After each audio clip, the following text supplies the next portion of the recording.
All right, welcome back to Wrestling Retold and Relive with Richie Mars. I, of course, am your humble, gracious host, Richie Mars, and thank you for listening on this episode, whether you're listening on Spotify or Apple Podcasts.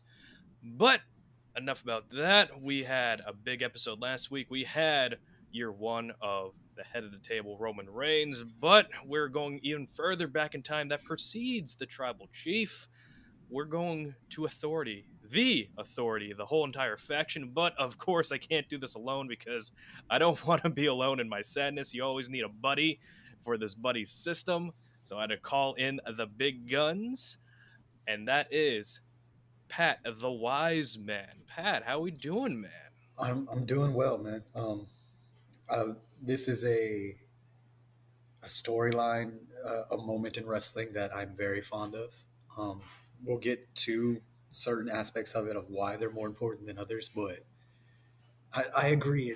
It wasn't the best time in wrestling, but I'm excited to talk about it regardless. So thank you for sending out the call. Yeah, of course, man. And especially because during this time of WWE, there wasn't like a big, like, long, overarching story that affected the company.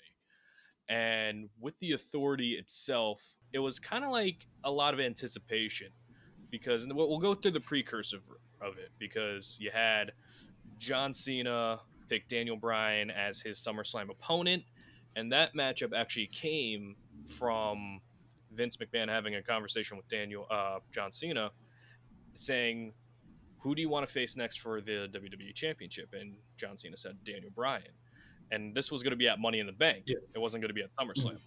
And then Vince is like, "Why Daniel Bryan?" He and John Cena said, "This is the biggest match we could possibly do at this moment." So Vince is like, "All right, let's bump it to SummerSlam if it's the biggest match we can do at this moment." So then we pushed it back, and that storyline is Daniel Bryan being groomed, I guess, to be more corporate. Now, what are your thoughts on like the corporate, like, kind of makeover deal with this point in time with Daniel Bryan? Um, I never really understood it. I think one of the appeals of Daniel Bryan is he was kind of like the everyman. He had the long hair and the beard and everything. He was the everyday man's wrestler. I mean, he came from Aberdeen, Washington, which is a huge logging town. He was that guy that guys who worked 10, 12 hours a day and came and sat down on the couch, enjoyed watching and wrestling, and trying to turn him into more of the company product, the suits, the pull back his hair and everything like that. Just never really made sense to me. I mean, I get some of it was for storyline purposes, but I honestly think in the back of Vince's head, if he could have gotten Bryan to go clean shaven and the slick back hair that we ended up getting years later, that Vince would have been more satisfied. But Mm. yeah, just for me, it never really made sense. I think a lot of what goes into a wrestler's appeal is their look. You see a wrestler and they can talk well and they can wrestle well, and that's all well and good. But I feel like the look is also part of that conversation, part of that appeal. So I never really understood it. And it almost kind of felt like John Cena was almost, I don't want to say a third wheel, because you had the Daniel Bryan John Cena story building up, and then you had the Triple H kind of defending Daniel Bryan being inserted as this guest referee because Vince didn't like Daniel Bryan, but Triple H was seemingly for Daniel Bryan. Now, you and I, we've been watching wrestling for a decent amount of time, a decent chunk of time, so we kind of know when stories are going to seemingly go one way on television, but it's going to end up the other Mm-hmm. way. Did you have a feeling that Triple H was going to turn heel? Because this was going to be his first heel turn since 2005, Yeah. 2006. Um, Growing up, I was a huge Triple H fan. Uh, Mm-hmm. Triple H is on my Mount Rushmore professional wrestling. Um, so in the back of my mind, I always kind of considered it, but I kind of thought that it was it would be further down the line. Like I thought my own personal fantasy booking was that Bryan would win, Vince would have a problem with it, Hunter would kind of be neutral, trying to mediate or mitigate or whatever, and then eventually something would happen and Bryan would attack or inadvertently hit Vince, and that's when Hunter would turn. I didn't think we would get it the night of SummerSlam, and I really, Mm-hmm. At that point, I had almost completely forgot that Randy was Money in the Bank, uh, Hmm. the Money in the Bank briefcase haver. So yeah, I thought it would have happened eventually, but I really didn't expect it on that night. And let's talk about Randy Orton, because Randy Orton is a very pivotal portion of this first act, if you will, of the Authority. Now, Randy at this time, the year prior, he did get a suspension for the wellness Mm-hmm. policy.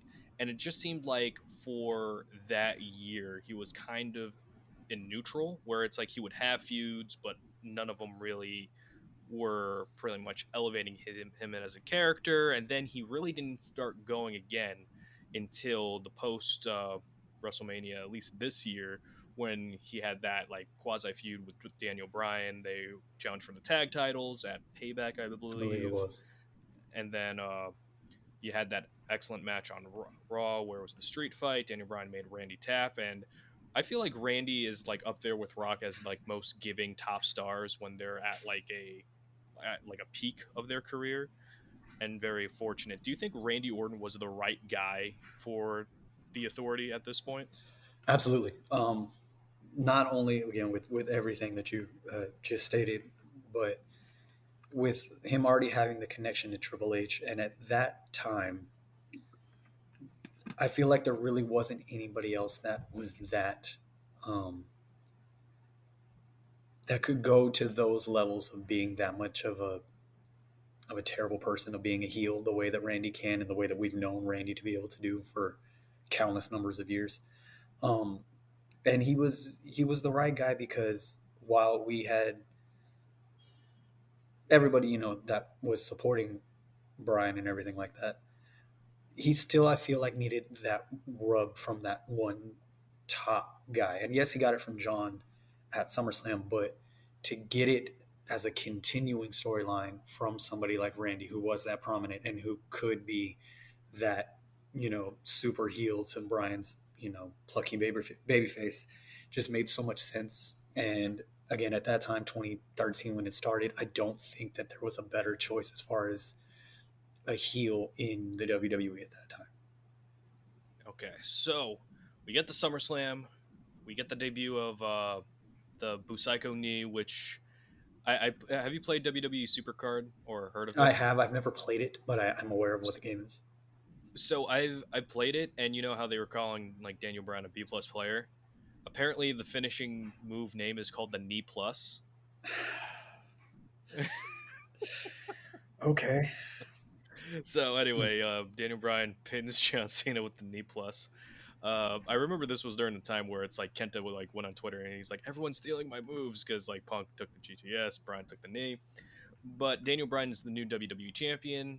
Celebration ensues, confetti. You see Randy Orton truck down with the Money in the Bank briefcase, and it looks like he's cashing in. He thinks better of it, like raises the briefcase. Daniel Bryan does the yes chant, yes, yes, yes. Triple H spins Bryan around, pedigree. Randy Orton turns around as only Randy Orton can have or can, and cashes in Money in the Bank. Pins 1, 2, 3, and we have a new WWE champion in Randy Orton. Now, as an angle, at least in my opinion, they pulled this off perfectly because you have Randy Orton who has been missing some sort of fire, and now this is getting a new evolution, no pun intended, to his character. And his timing with this, like, the turn back, the just slowly methodical walk into the ring, cashing in the briefcase, and then Triple H turning heel as this corporate overlord boss, screwing Daniel Bryan out of the WWE Championship. What did you think of this angle, and how, like, out of 10, where would you say, like, this is how we start a story? As far as starting a story, I give this one an easy 9 out of 10. This was great. Um, I love Randy Orton's mannerisms, the little things that he does. As you mentioned, the turn, the slow walk to the ring. One of my favorites of that thing is during the 3 count, even though it's filmed from one of the cameramen on the side, Mm-hmm. Randy Orton stays staring at the hard cam, just staring down the audience while the 3 count, like, because he knows, like, I did it. There's nothing you can do about it. This is where we are. Um, you take again the fans' choice to be the guy, the person that they want to see the most, and you give the audience what they want, or at least they think that you do, and then you instantly take it away. And I know at the time Vince was still in charge at that time, but if you personally ask me, I feel like that was a Triple H call. I feel like that was what he thought was going to get the best story out of it, because it very easily could have been Daniel Bryan just lost, or Orton cashed in and made it, basically pulled off the Seth Rollins before Seth Rollins did it. But Mm-hmm.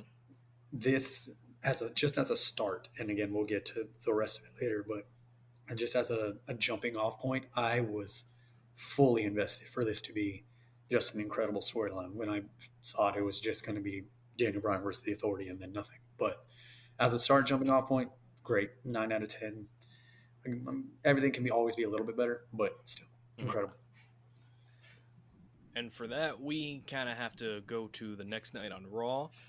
And this is the other big development that happens was the motivation of the Authority, and this is going to be the last time Vince is interwoven in the story, and then it kind of moves to more Triple H and Stephanie McMahon as the head figures of the Authority faction. Randy Orton's there, and then you have three people guarding the outside from the rest of the roster in the Shield. Now, the Shield: Roman Reigns, Dean Ambrose, Seth Rollins, biggest faction at the time, biggest three person alliance at that time, now joining this giant faction of the Authority.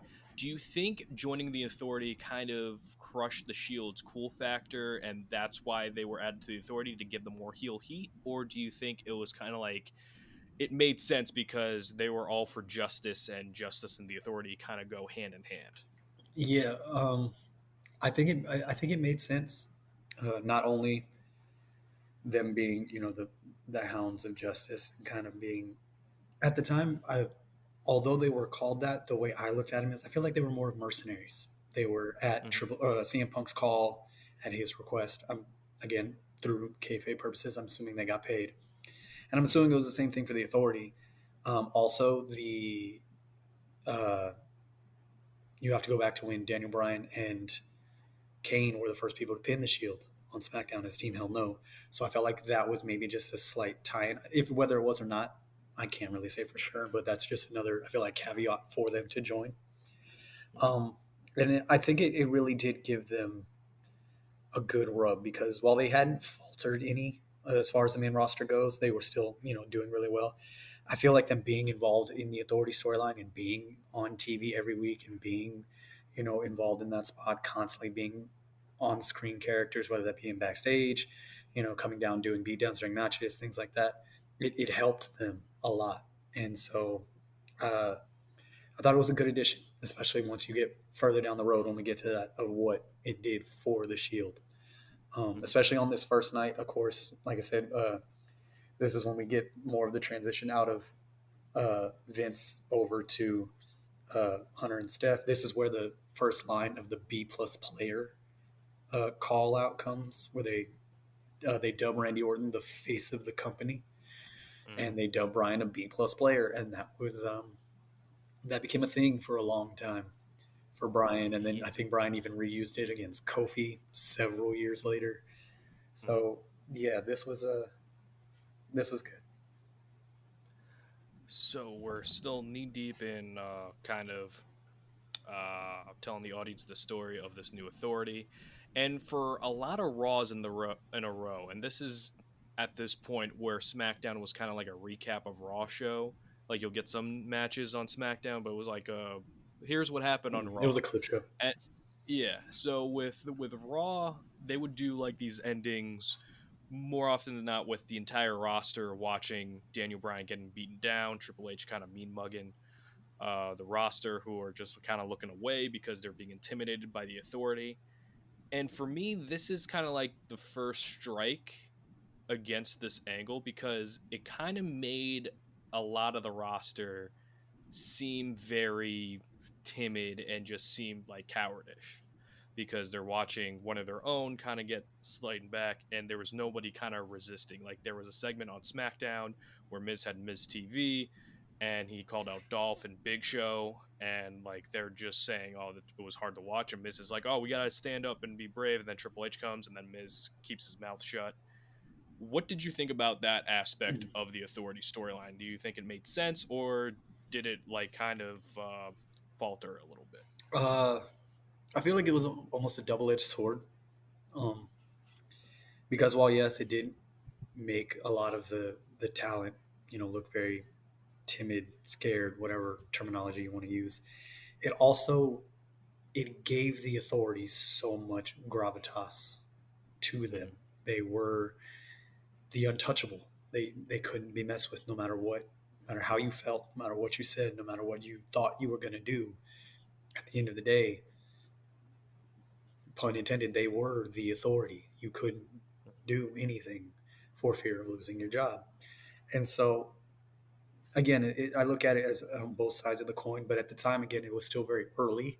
So I was still extremely invested as to where it was going to go. So I didn't really hark on it too much. Again, I was more looking toward the future and seeing what was going to happen. But also, again, while you look at it, again, for me, it was just I love a good heel. I love a good heel story. And when you make the heel look like nothing can ever touch them, it just makes them seem more evil.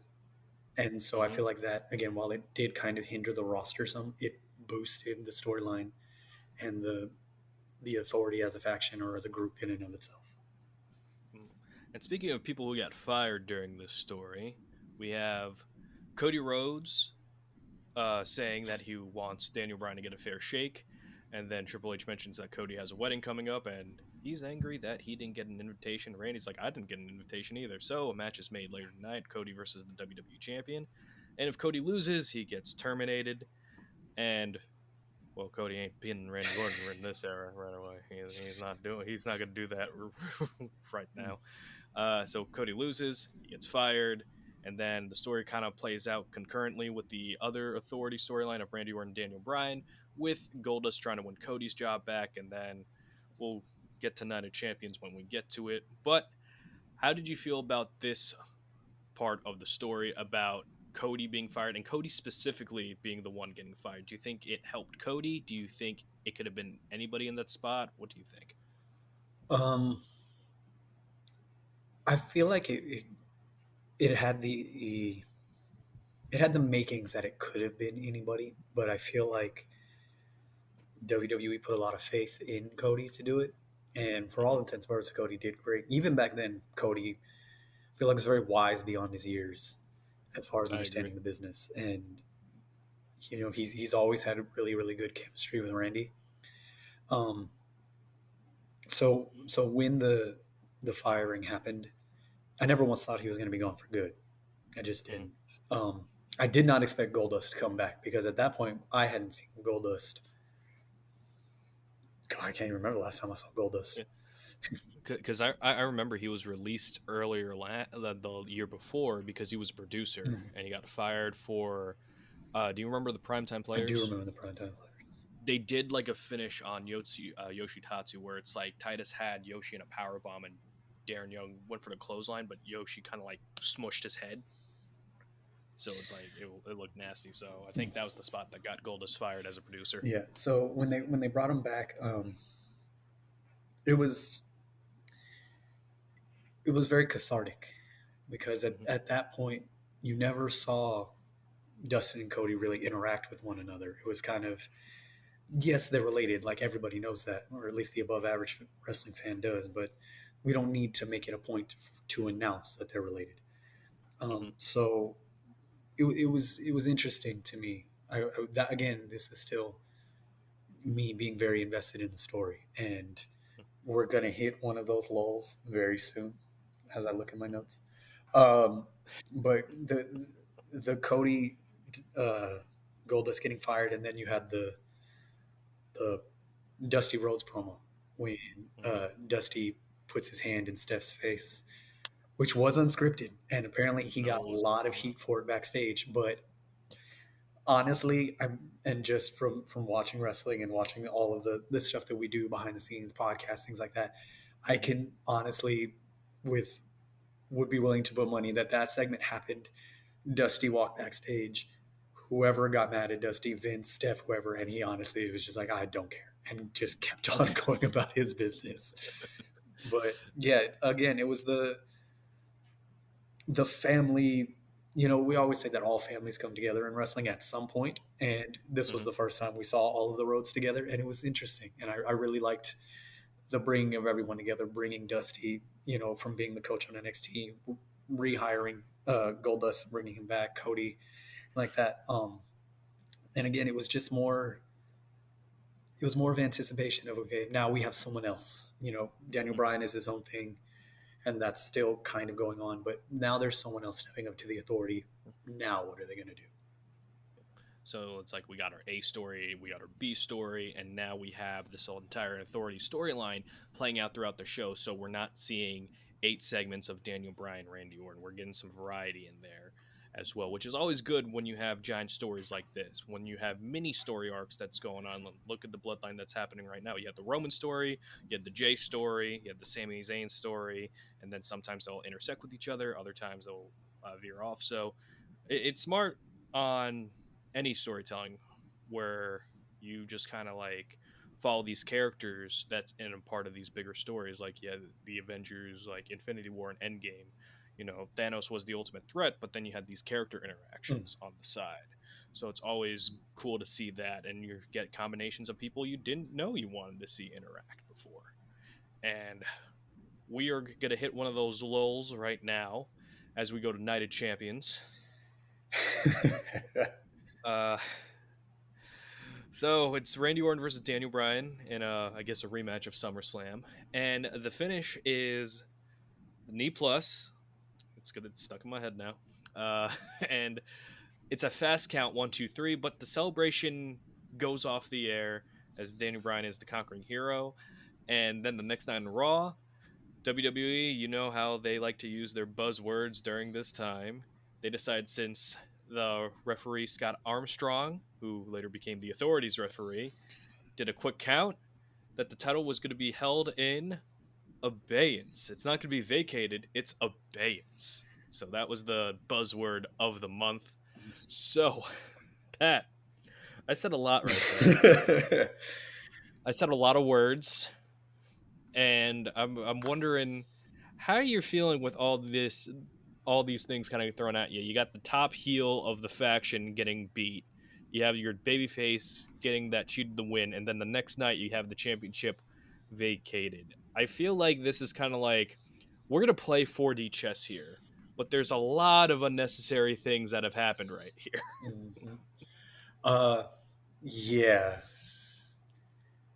it gives me very much Nick Patrick as the NWO referee from Sold Out.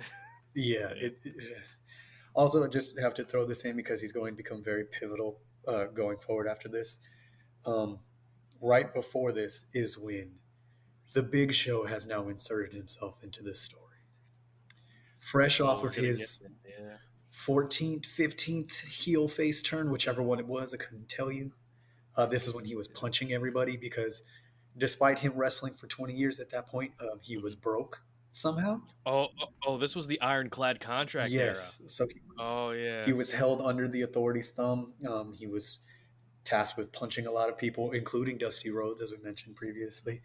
He cried on camera almost weekly, which A we lot. could say what we want about the Big Show, but there are plenty of actors in Hollywood that would kill to be able to cry on command, and Big Show's very good at it. So we at least got to give him that.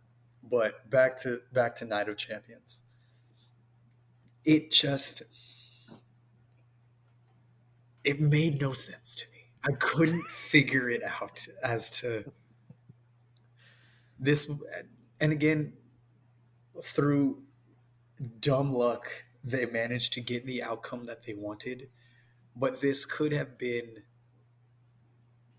at the time, for what it was, the perfect bow on getting Brian the title, and then having the authority move on to someone else, or having Brian move on to somebody else, or something like that. This could have been the perfect bow on the end of it. But we love Triple H, and Triple H loves long-term story booking, so they decided to continue it again. Can't tell you why, but they did it. Scott Armstrong became the authority's official referee. Again, it gives very much Nick Patrick NWO. And yeah, man, what really bothers me is because the match up until that point was actually pretty good. It was a very Yeah. solid match. Orton and Bryan have really good chemistry together the times that they have wrestled. And it just, it's one of those ones that just deflated me so much because I love a good ending shot. I love a good closing moment, a good ending line, anything like that. And Daniel Bryan being the yes man and everything like that, always great, thing like that. But him just standing over Orton with the title above his head was a great final shot. I was like, yes. And then Raw happened. I was like, damn it. it, I'm just remembering like this era of WWE. I think like 2012, 2013, like when they would release the pay-per-view DVDs, like the cover would be the ending of the show. So I just remember that cover of like Daniel Bryan with the WWE Championship, and I'm just like, if you're like a new fan watching this show, it's like, oh, I wonder who wins, and then you see it on the cover. It's like, all right, there we go. I don't And need to then buy this one. yeah, I'm like, all right, I'll wait till the network becomes a thing. Mm-hmm. But as we're progressing through the story, they're kind of building up not only Daniel Bryan getting his revenge on Randy Orton, but also the weeks of Raw are pretty much Daniel Bryan versus somebody from the Shield. And then I believe around this time, this is where the locker room stands up for themselves, and we get that insane 11-on-3 handicap match against the Shield. And you had a lot of people on the the 11 side. You had Daniel Bryan, Dolph Ziggler, the Usos, Zack Ryder, Justin Gabriel, Darren Young. I think Titus was in there I think too. Titus was in there. Rob Van Dam. Which was I completely because I went back and watched a lot of this like in research for this podcast. I completely forgot RVD was still there at this time. I thought he was gone. Yeah, no, yeah. Rob returned at Money in the Bank. See, Like, yeah, and it's like his run was this. This is what I have a problem with a bunch of like these runs. Like, it makes sense in theory, right? So, like people like Rob comes back, and then now we have people like Carlito coming back and Sheldon coming back, and their role is to elevate the next generation, which is I completely understand. Like they had their time in the sun, like let them teach the younger guys. But if you don't have anything for them creatively substantial, then why would I care if they put over all these other younger guys that are going over? makes sense. So it's just like I get it, but it's just kind of like I just wish there was a little bit more so I could like care in the aftermath. No, I totally understand, and it's why again we've spoken at this before, but it's why I give so much respect to Jericho Mm-hmm, because especially in his current run, while it doesn't always pan out, he wants to work with the younger talent. He wants mm-hmm, he's done Private Party and Hook and Jungle Boy and everything like that. And again, he has his faults. He's not perfect by any stretch of the imagination, but his current run is giving back, but mm-hmm, still kind of still keeping himself important enough for people to care that these young and up and comers are taking on a legend. And I agree I had no idea that RVD was back at that. I couldn't tell you anything that Rob Van Dam did in that time period, if he did anything. So yeah, it's very, very odd when they bring in, I don't want to say blast from the past or people that are past their prime because RVD could still well go at that time, but it just seemed so perplexing that they brought back RVD and then almost immediately just did nothing. like especially because like you and I, I'm sure you're appreciative of like what Rob Van Dam did for wrestling, Absolutely. and just pretty much like again he got like a raw deal, but it is what it is. Even before the whole marijuana bust. But again, that's how wrestling is. Van Dam wanted to do things his way, and you know what? I kind of respect it, Mhm. and to an extent. Yeah. But now we're on the road to Battleground, and we have all these different matches going. We have the Cody Goldust versus the Shield For their jobs back. a match Yes. for their jobs. You have let's see, no, we had Dolph and Dean at Night of Champions. That's right. So this match actually happened before Night of Champions, but neither here nor there. Mhm. But with Battleground, we had the rematch between Daniel Bryan and Randy Orton. And as you mentioned, Pat, Big Show's kind of in the authorities' pocket because apparently he's poor and broke, and we didn't know this till now. Because he made bad financial decisions. I think that was the Yeah, reason that was it. That that he had made terrible financial decisions. Yeah, like it was almost like the Shawn Michaels JBL story where Shawn said this economy is very rough and he had to work for JBL. yeah. I remember seeing at that time, and this was before, you know, TikTok and everything had blew up, but Facebook was still very Mhm. prominent at the time, and I was in a wrestling group, and I remember specifically seeing someone comment at that time that he went broke from spending too much money from fabric on clothes because he's so big. I was like, man, that's messed up, Holy, but it's really funny. oh my gosh. But But anyway, the finish of this match, and keep in mind this is before the network, so we're still paying for pay-per-view if you want to see this show legally. And these pay-per-views are usually at this time I want to say 65 let's say I bucks. think there were $50 to $60 at the time. 70 if you want to go HD. Yeah, Yeah, like you had to pay more for HD. So the finish was so Big Show's in the authorities' back pocket, and you better make sure Randy Orton wins this match, or I think it was specifically you better make sure you knock out Daniel Bryan. So he knocks out Daniel Bryan, knocks out Randy Orton. I think he knocks out the he official, does.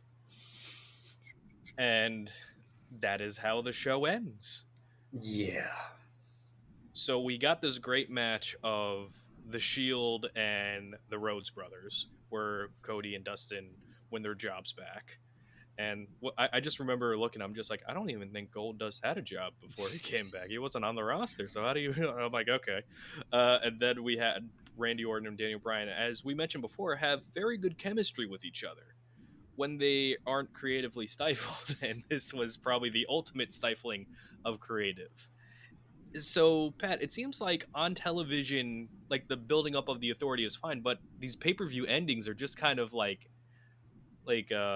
deflating like a balloon. yes. Am I allowed to curse on this show? Oh yeah, Okay. sure. So at this point, this is 20 late 2013, early 2014. Not Hmm. exactly sure, but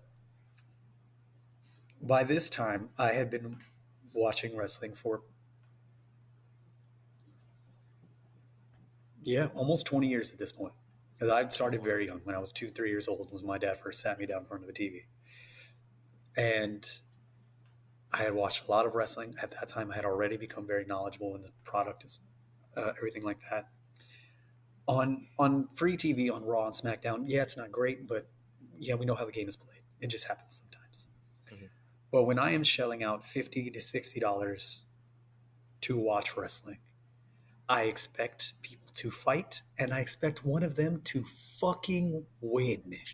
Whether it's the person I want to or not, I just expect somebody to win. It's it really makes me think of like the dying days of WCW. You go back and watch anything from like late 99 to 01. Go watch any of those pay-per-views. If there's 7 matches on the card, 6 of them have some kind of dusty finish or screwy finish or no contest. And it doesn't make any sense to me. Like at that point, it was like you're beating the dead horse, guys. Like you just let it Hmm. go. And I really genuinely think that I I feel like Vince was hoping that eventually people would just give up and be tired of Bryan, and they could just keep moving with Orton or Big Show or whoever else they wanted to go with. But what they don't understand is the more that the audience chooses someone, the more and more you make that person lose, the more we're gonna want to see them win. So Hmm. this the fast count at 9 champions, and now this, like, now the fans even more want to see Daniel Bryan succeed, and it just, again, as you explained, said earlier, it's like a deflated balloon. It's like you get all the air and you're like, yeah, and then just everything just, and it was, if it wasn't enough, it was just another. I mean, I don't necessarily know if you could call it a turn for the Big Show because he was in the Authority, but not by choice. So he was technically kind of still a face. But Mhm. then him doing this like kind of solidified it, and Mhm. it just I love Paul White. I love Paul White. I love everything he's Mhm. contributed to the wrestling business. I love everything that he has done. I did not want to see the Big Show Paul White in a major storyline in 2014. I just really didn't. And Uh, they tried to almost pass off the yes chant to Big Show, thinking Oh, that is what got over Daniel we're, Bryan. we're getting to that. Don't Oh worry. my god. And especially with Battleground, with a show called Battleground, you kind of expect, an actual match that involves, battleground, war, war games. But again, WCW creation, we're not going to have that right now. But again, Battleground ends in a lovely non finish. And those are my favorite around this time because not only do we, yeah, because this show was in October. Mhm. So not only I don't know what it is about October and non finishes because we got one for the Roman Braun Strowman Hell in a Cell, and then I'm like, all right, at least like it can't get any worse than that. And then you go the next year, you got Rollins and the Fiend, and I'm like, oh, all right, we can get worse. Okay. Uh, if we ever cover the Fiend on this show, oh, it is going to be an hour long or however long we go of just me being very angry the entire episode. But I would digress. We'll Yeah. pivot back. We'll do a Fiend episode. Don't worry, just for you, because I feel like we both have some demons, no pun intended, that we need to exercise with that one. So, so the build to Battleground, or the build to Hell in a Cell, is Bryan versus Randy Orton in Hell in a Cell, with Shawn Michaels as the special guest referee. And during that time, we have the Rhodes brothers defeating Reigns and Rollins for the tag team titles. And as you said, Big Show costs them. And for whatever reason, like this is the point where Big Show got fired. He punched Triple H in the face. He was banned from every WWE live event and building, and he was doing the yes chant, and I was very confused watching it because I'm like, oh, that's Brian's thing. It was almost to akin like if he just went up to the crowd and just like said, "You can't see me." It was like that kind of like weird vibe I was getting. I was like, they're trying to make him the guy. It was very confusing. So, how did you like Stone Cold Big Show? So, um, it was very weird to me. Like the firing thing, wrestlers get fired all the time. It kind of reminded me of 2010 John Cena being fired after the whole Nexus thing, and then him just showing Mm-hmm, up every week. mm-hmm. What In confused? his ring gear Yeah, too. it is ring gear. Yeah, what confused the hell out of me. And again, I know you're supposed to suspend disbelief when it comes to certain aspects of wrestling, but just being the cynic that I am, is he Big Show would still show up on in arenas on Raw and SmackDown and anything like that. How do you miss the Big Show sneaking into the arena? How do you miss this 7 foot tall, 500 pound man? Like he's not conspicuous by any stretch of the imagination. Like you're gonna see him. It's the stealth, Yeah, man. It's the I stealth don't. factor. Yeah. The build to Hell in a Cell again. It was great for what it was. Um, I'm still at this point in my lifetime in my wrestling journey. I still just love wrestling. So even though it's not Hmm. great, I still love the product. I was super excited for HBK to get thrown in as a special guest referee. Hmm. HBK being my favorite wrestler. Anything that man did, I was like, yeah, all for it. Don't care.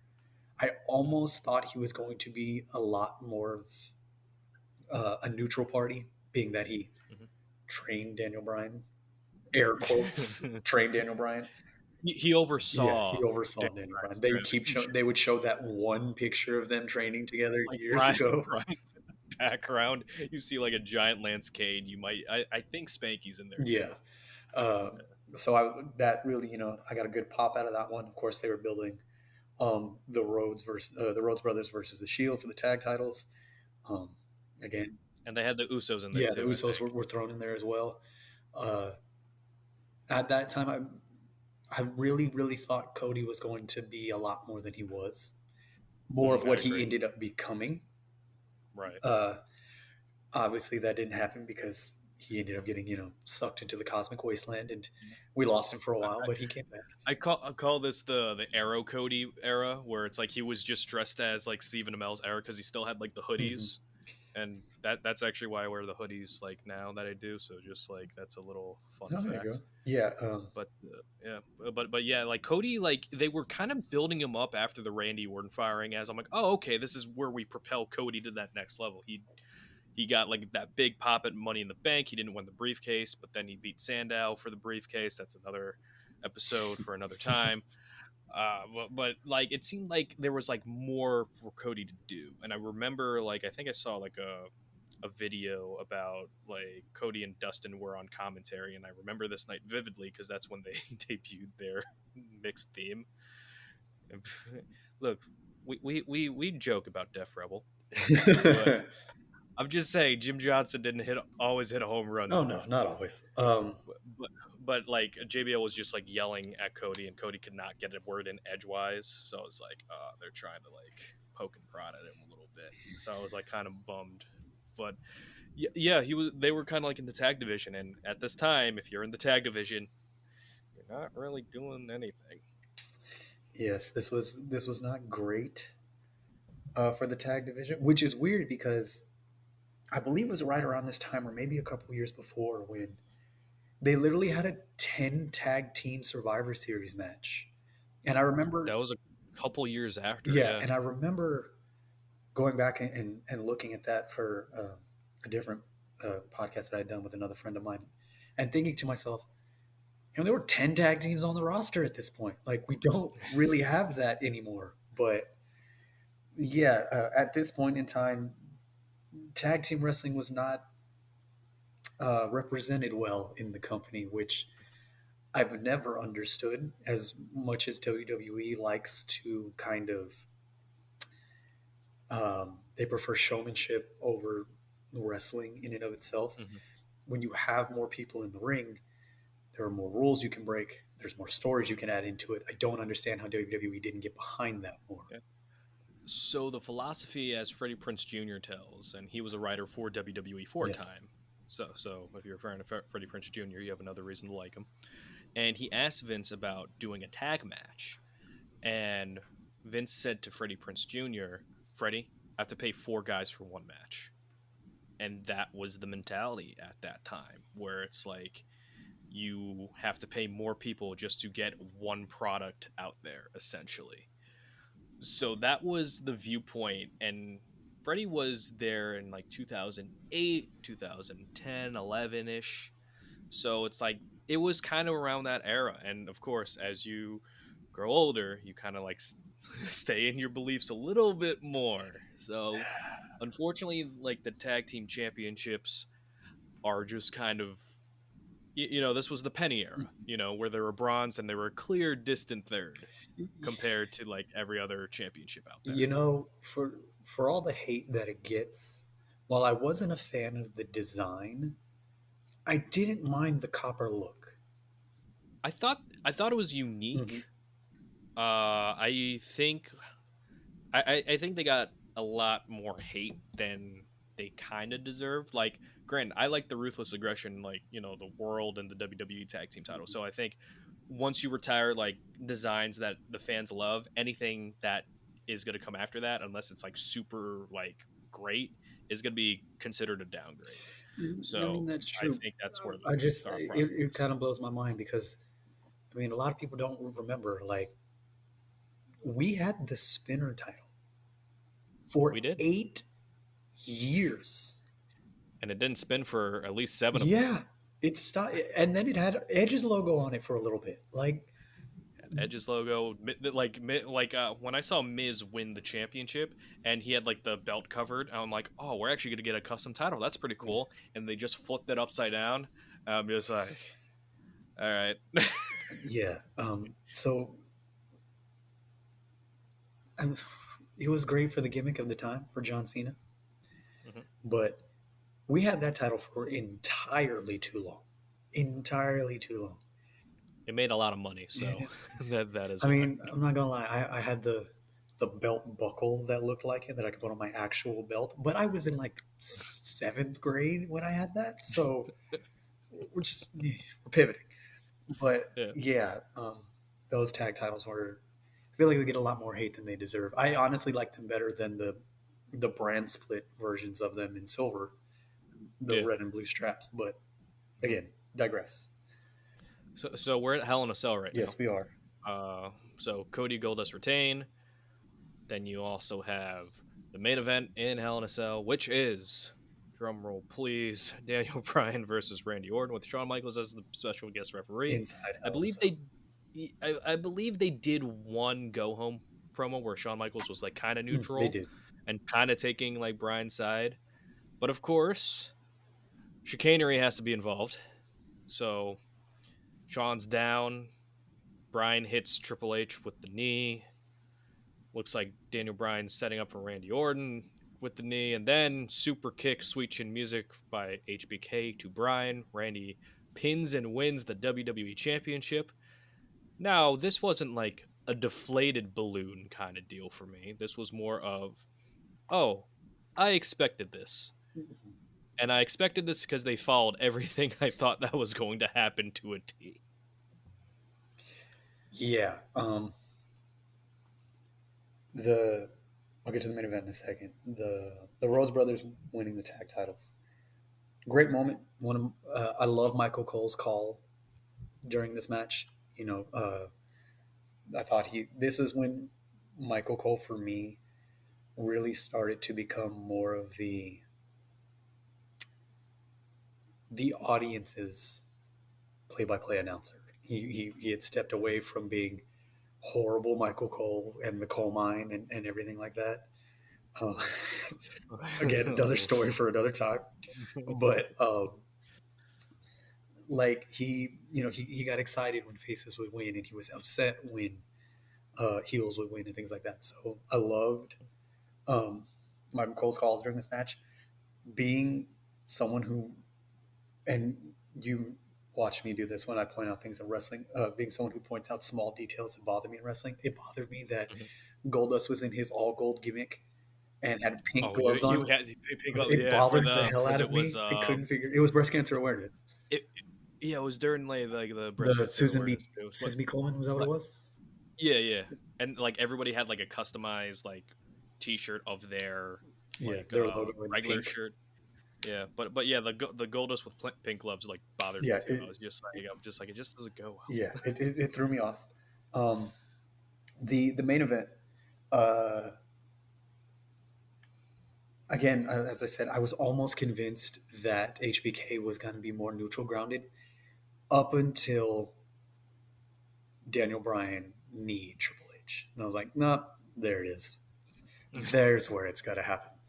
Mhm. And again, up until that point, decent match. And it just as I go back and look at this entire storyline as a whole, it just makes me sad. It just bothers the hell out of me because you could have done this exact thing and had finishes to these matches. And we've seen WWE flip flop titles all of the time. You could have done this and just had finishes to these matches, concise finishes to these matches, and then change the title over and then change it back, and it would have been fine. And yeah, You know what, Pat? I'm gonna cheer you up because we're going to Survivor Series, hold on, and we're. hold on, because I have to mention this because again, it's important to the storyline. Oh, are we talking about Corporate Kane? He returned at Hell in a Cell. Who turned at Hell in a Cell? Kane, yeah, Kane. Oh yeah, because because he went out on Raw, and Kane who got he didn't get again. He was in a Ring of Fire match with Bray Wyatt, which was his debut, but where no one caught fire, just everyone was prevented from going on fire. I talked about this with Ruthless Talk and the Bray Wyatt episode, where it's just like, yeah, so it's surrounded in fire, but no one can interfere, but people interfered anyway, so the yeah, fire was pointless. But Kane said was kind of like hyping up and just like saying, "Oh, you're doing this, that, and the other thing." The stars on. Uh, WWE, but it's what's best for business. Gives them his fruit roll-up mask, God, and now we have Corporate Kane. We have Corporate Kane here. Now I have a very interesting question for you, and this is not a troll question okay. because the year before we had Abyss turn into Joseph Yes, we Parks. did. And now we have Kane, a monster, turning into not a lawyer, but Corporate Kane. Do you think this is one of those parallel thinking type of deals, or do you think they're like, TNA did it, let's see if it works Oh for no, our I fully guy? believe WWE stole it. I fully believe because for people that watched TNA at the time, for people that remember, that gimmick got over. Joseph Parks It got did. over huge, and when he would see his own blood and then Hmm. turn into like that got over huge in TNA. I remember they did a show here in Corpus, and he was in the main event. I don't know if it was a televised show or not. I can't specifically remember, but yeah, it was one of those things where like he got hit in the head with I believe a chair, and he started to bleed, and then like Joseph Parks went away, and it was great. I was all for Hmm. it. At that time, TNA wasn't hitting all of the strides that it obviously was, so I got like second row tickets for like $40, and I was like, I'm all for it. It was great. I firmly believe that WWE saw that and was like, hey, we have a big guy in a mask. We can make that happen. Didn't work. Did not. But honestly, anything to get that ugly, ridiculous looking mask off of Kane. I hate that mask so much.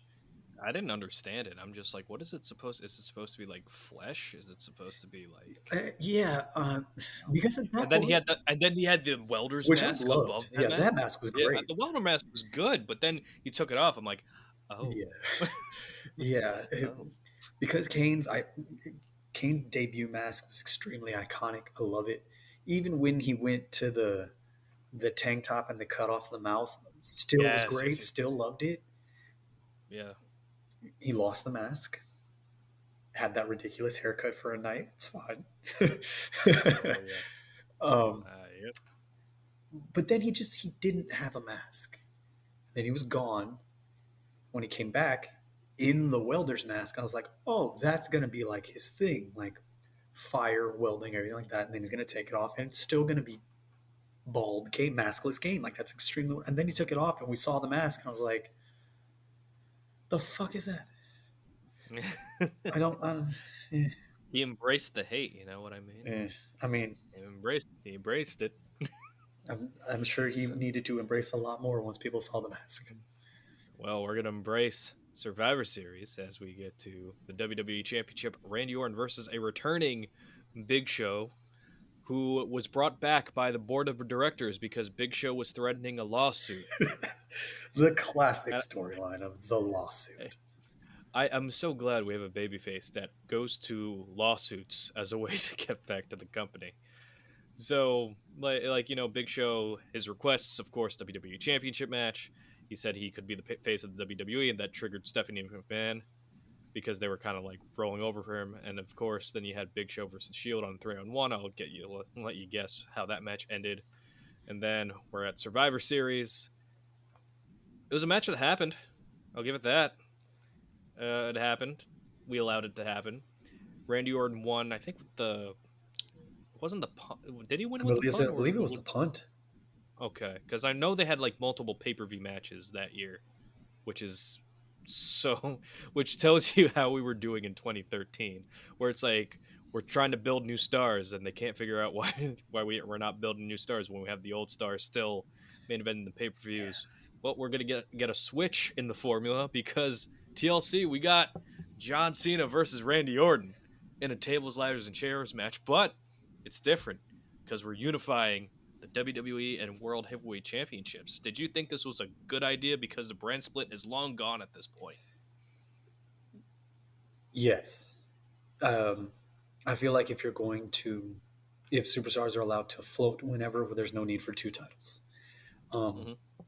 I also thought it was extremely odd at this time, and again, this is just based off visual purposes, that Randy was the WWE champion and Cena was the World Heavyweight champion. I agree. And It was really Cena weird. never looked right with the World Heavyweight title. It was very, very odd to me. Mhm. It's like Triple H with the undisputed title. It just looked weird. Yeah, or Triple H with the WWE. Like I feel like as much as everybody, of course, again, wrestling fans who have been watching, associate the big gold belt with Ric Flair. I associated with Triple H because Mm-hmm. the reign of terror being a thing, he held it for so long, and just I always associate the big gold belt to Triple H. So yes, they going to unify the belts. They have the coronation ceremony, which does not go the way the Authority wanted it to. No, Um, I love during this entire segment that despite the crowd doing everything and everyone trying to put that CM Punk is in the back just laughing. He thinks it's hilarious. It's so good. Um, of course, John Cena brings Daniel Bryan forward, introduces him to the crowd because they're in Seattle, I believe, aren't they? yeah, they're in Seattle, Yeah, so they're Washington. right, not far from his hometown of Aberdeen. The brawl breaks out again. CM Punk gets involved, which again, don't know if that was supposed to all go in coincide at once, but I, I think it was because like it was like one of those chaotic last 2 minutes of the show where everyone's just getting their stuff in, and then you had I think Punk attacked Triple H, Shawn super kicked Punk. I Brian think uh Brian hit HBK HBK. Randy took care of Brian, Cena took out.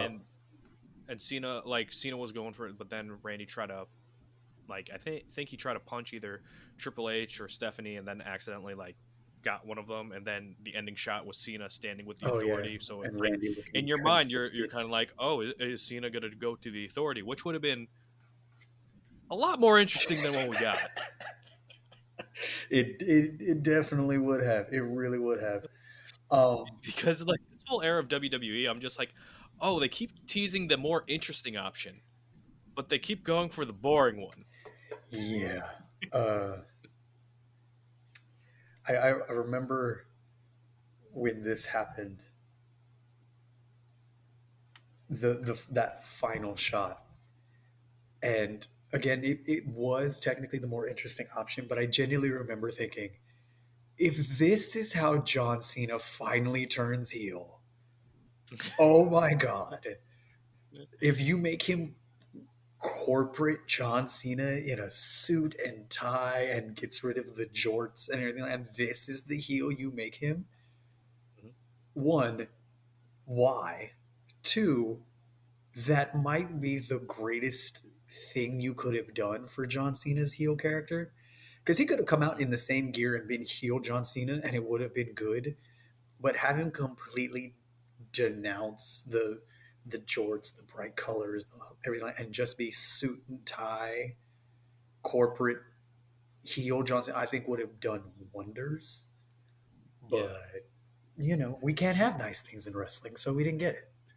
we actually saw if I know you, Pat, you probably watch Total Bellas all the Mm. time, but we actually saw John Cena's heel gear that he had made when he was going to turn heel with The Rock, So I and it was that singlet. yes. So I wasn't big on Total Bellas. I caught episodes when I could. So I actually haven't seen this gear. I've heard it talked about, and I've meant Mhm. like every time I hear it talked about, I'm like, oh, I need to go look that up, and I just haven't yet. So I know it's out there, but I need to seek out and find it. Yeah, so I'll give you the verbal Mm. description of it. So it's the maroon. It's like a maroon singlet with yellow trimmings, and it says "Fear My Name" as the tagline. Because I remember WWE, they trademarked the saying "Fear My Name" for the wrestling products, and they just never did it. Mm. And I was like, oh, that's interesting. And then I saw the John Cena singlet, and Cena said on Jericho's podcast when they were doing his podcast on the network because Stone Cold got heat or Mm. whatever.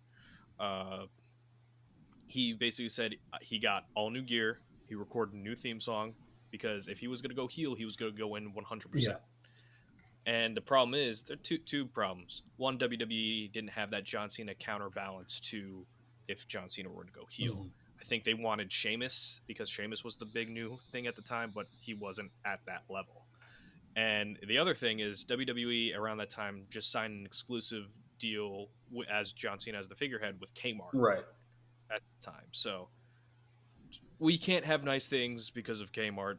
So Well, they're not around anymore, so who really yeah, won? but now we got Randy Orton as the undisputed champion. He's carrying both belts. I'm sure it's very heavy. Uh, retains at Royal Rumble against Cena, thanks to the Wyatt family. So that's kind of branched off right over there. And we're getting to the return of Batista. And this kind of really took me off guard because they kind of like were hyping it up for Raw's like with a video package. I'm just like, that's Batista. I'm like, why are you doing this in a video package? Yeah. So what were your thoughts on Batista returning at this point? So I've gotten a lot of hate for this over the Mm, years. okay. I am a huge Batista fan. I always have been. I know he wasn't the greatest, and everybody always immediately points out the Mark Henry segment with the terrible sell. And it wasn't good. It really, really wasn't. But I was always a big Batista fan prior to him leaving. I thought he was Yeah, great. from of course, the evolution build, the break off, the the matches with Ray, the matches with Eddie, uh, everything he did with John, even up to the quitting segment that he did. It was good. And the Taker You know, stuff was it's really stuff good too. against Taker. I the iconic when Taker wins the Rumble and he has to choose the champion, and And then it's Batista, Lashley, and Cena, Cena and he's looking at all of them. And he just steps in front of Batista and does the throat does slit. the It's throat like cut. Yeah. great, iconic moment. Loved it. Again, even up until the final segment before him quitting and the feud with Cena and telling Cena that while you're out there hugging babies and kissing fat girls or whatever he says, like it was great. So initially when they announced he was returning off of the back of Guardians of the Galaxy, I was all for it. I was like, all right, Batista's coming back. Big fan. Can't wait. Showed up in skinny jeans, which, That's being generous. They were a little bit more than skinny. interesting choice of fashion, but I still watch a lot of stuff and backstage interviews and stuff that Batista does to this day. Um, he always has some interesting fashion choices, but he also had a belly button tattoo, so it is what it is. He Uh, did. so I initially was it really really ambitious for Batista's return, and it yeah, it didn't turn out the way I wanted to or the way I had hoped. While I agree that that's a lot due to booking and the way things like that, as much as I hate to say it, it's also on the audience because they didn't give him a shot at all because they were still on Brian, which is it's fair, the but this is again why I had said if you would have just given Daniel Bryan the conclusion, hell, if you had taken if you eliminate Big Show from the equation and you had given Bryan the title, you could have built this entire point to the Authority trying to get the title off of Bryan and failing. And then they're like, okay, we need to bring in a ringer. We bring in Batista. Mm-hmm. That would have solved we're going to get to the Rumble. But that would have solved that issue. That would have solved so many things if you just would have been smart and just Mm-hmm. finished the story there. But they didn't. And again, we're going to get to how through dumb luck they got through the finish anyway. But yeah, initially I was hyped for Batista's return. I mean, he was still in great shape. He could still go. Um, but yeah, it didn't end up the way I thought it would. Yeah, I think what would have worked if you wanted to keep Batista as a babyface, you wanted to keep Bryan as a babyface, and put all the heat on Randy. You just do what they did with Sammy when Cody won the Rumble. They did like a promo, and Cody endorsed, Sammy saying, "I want to face you at WrestleMania." So it's like, hey, I'm not here to take your spot. I want you to win, and I'll see you at WrestleMania. I feel like if they did something similar with Bryan and Batista, it would have been less of a blowback on Batista. Yeah. But we're at the Rumble now. And I was watching. I wasn't watching the Rumble. I was in the WWE chat room watching because I didn't order the pay per view. So I was like, all right, well, I'll see what's going on. And Fink would always host them. And Right. everybody was just saying, "Oh, Brian's going to be in," but Fink is like, "No, Big E and Ray are left. Big E and Ray are left," and they're like making theories. It's like, "Oh, Ray's going to get taken out," or like somebody's going to get taken out. But then Ray comes back, and Rey Mysterio, who is one of the biggest baby faces of a modern era, who never gets booed, gets eviscerated Mm-hmm. for 2 minutes straight. And I thought they were booing. I'm like, oh man, because this was the Ray era where he was wearing, the shirt. Yeah. And I'm like, that's not my favorite Ray. I'm like, that's not my Rey Mysterio. And then they're just booing him, and they cheer him when he gets eliminated by Rollins. And I'm just like, man, that was brutal. And Batista wins, and then that's when Bautista was born. And we're gonna get to the other form of Batista later in in the pod. So pretty much the Authority storyline is going forward, and then I actually thought this was an interesting turn because now we're in the build to Elimination Chamber, and the build to Chamber was Randy Orton is gonna face his opponents one on one. And I think the concept was he was going to lose pretty much to all of them. Right. One way, shape, or form, except for Christian, because Christian can't have nice things in WWE. He's doing all right. He did all right for himself. He's doing fine. He's doing fine. He's But fathered a lot of children since then. He's all right. yeah, but again, like that's not in WWE. WWE apparently we hate Christian. We don't like him here because you had Bryan pin Randy, you had Cena pin Randy, you had Cesaro pin Randy, and that's when Cesaro was on the rise. You had Christian getting pinned by Randy, and then Sheamus and Randy ended in a schmaz where everybody comes out, and this is actually one of my favorite Elimination Chamber as far as like participants go, because I'm like, oh, there's like a big variety here. Mm-hmm. How did you think about this build of the Authority kind of like testing Randy Orton, of like making sure he doesn't get out of line? Did you think it was leading towards like a babyface turn, or did you think it was just kind of like another spin to add on the Authority angle? I didn't. I was really conflicted because at the time I didn't like. You play out the storyline in your head, and my thought at the time was, well, they get rid of Randy. Who do they have? Like, it's not going to be Kane. Please, God, don't let it be Kane. And I really couldn't think of anyone that they were going to put in that position that would be able to almost give the Authority the backing that it needed. Like, okay, this person's credible to carry on the Authority's dirty work and be their champion. But at the same time, it was like, well, they're putting him through all this and he's not succeeding. Like, what's the fallout going to be? Like, where's that going to come? So I loved the build for it. Again, the gauntlet without it being a gauntlet type story of him facing all his opponents. I remember being extremely surprised that Cesaro won. It took me a while to get a grasp on Cesaro, and that's nothing on his doing. Cesaro's immensely talented, or Claudio, whatever you want to call him. Just at the time, I couldn't. I blame John Cena. I blame John. But yeah, so I was extremely like, even that I was like, really, Cesaro won, huh? Okay. But this was one of those times that it was just like, I didn't know what was coming, because if 3 out of his 4, or I'm sorry, well, yeah, 3 out of the 5 beat him because Sheamus ended in bad things.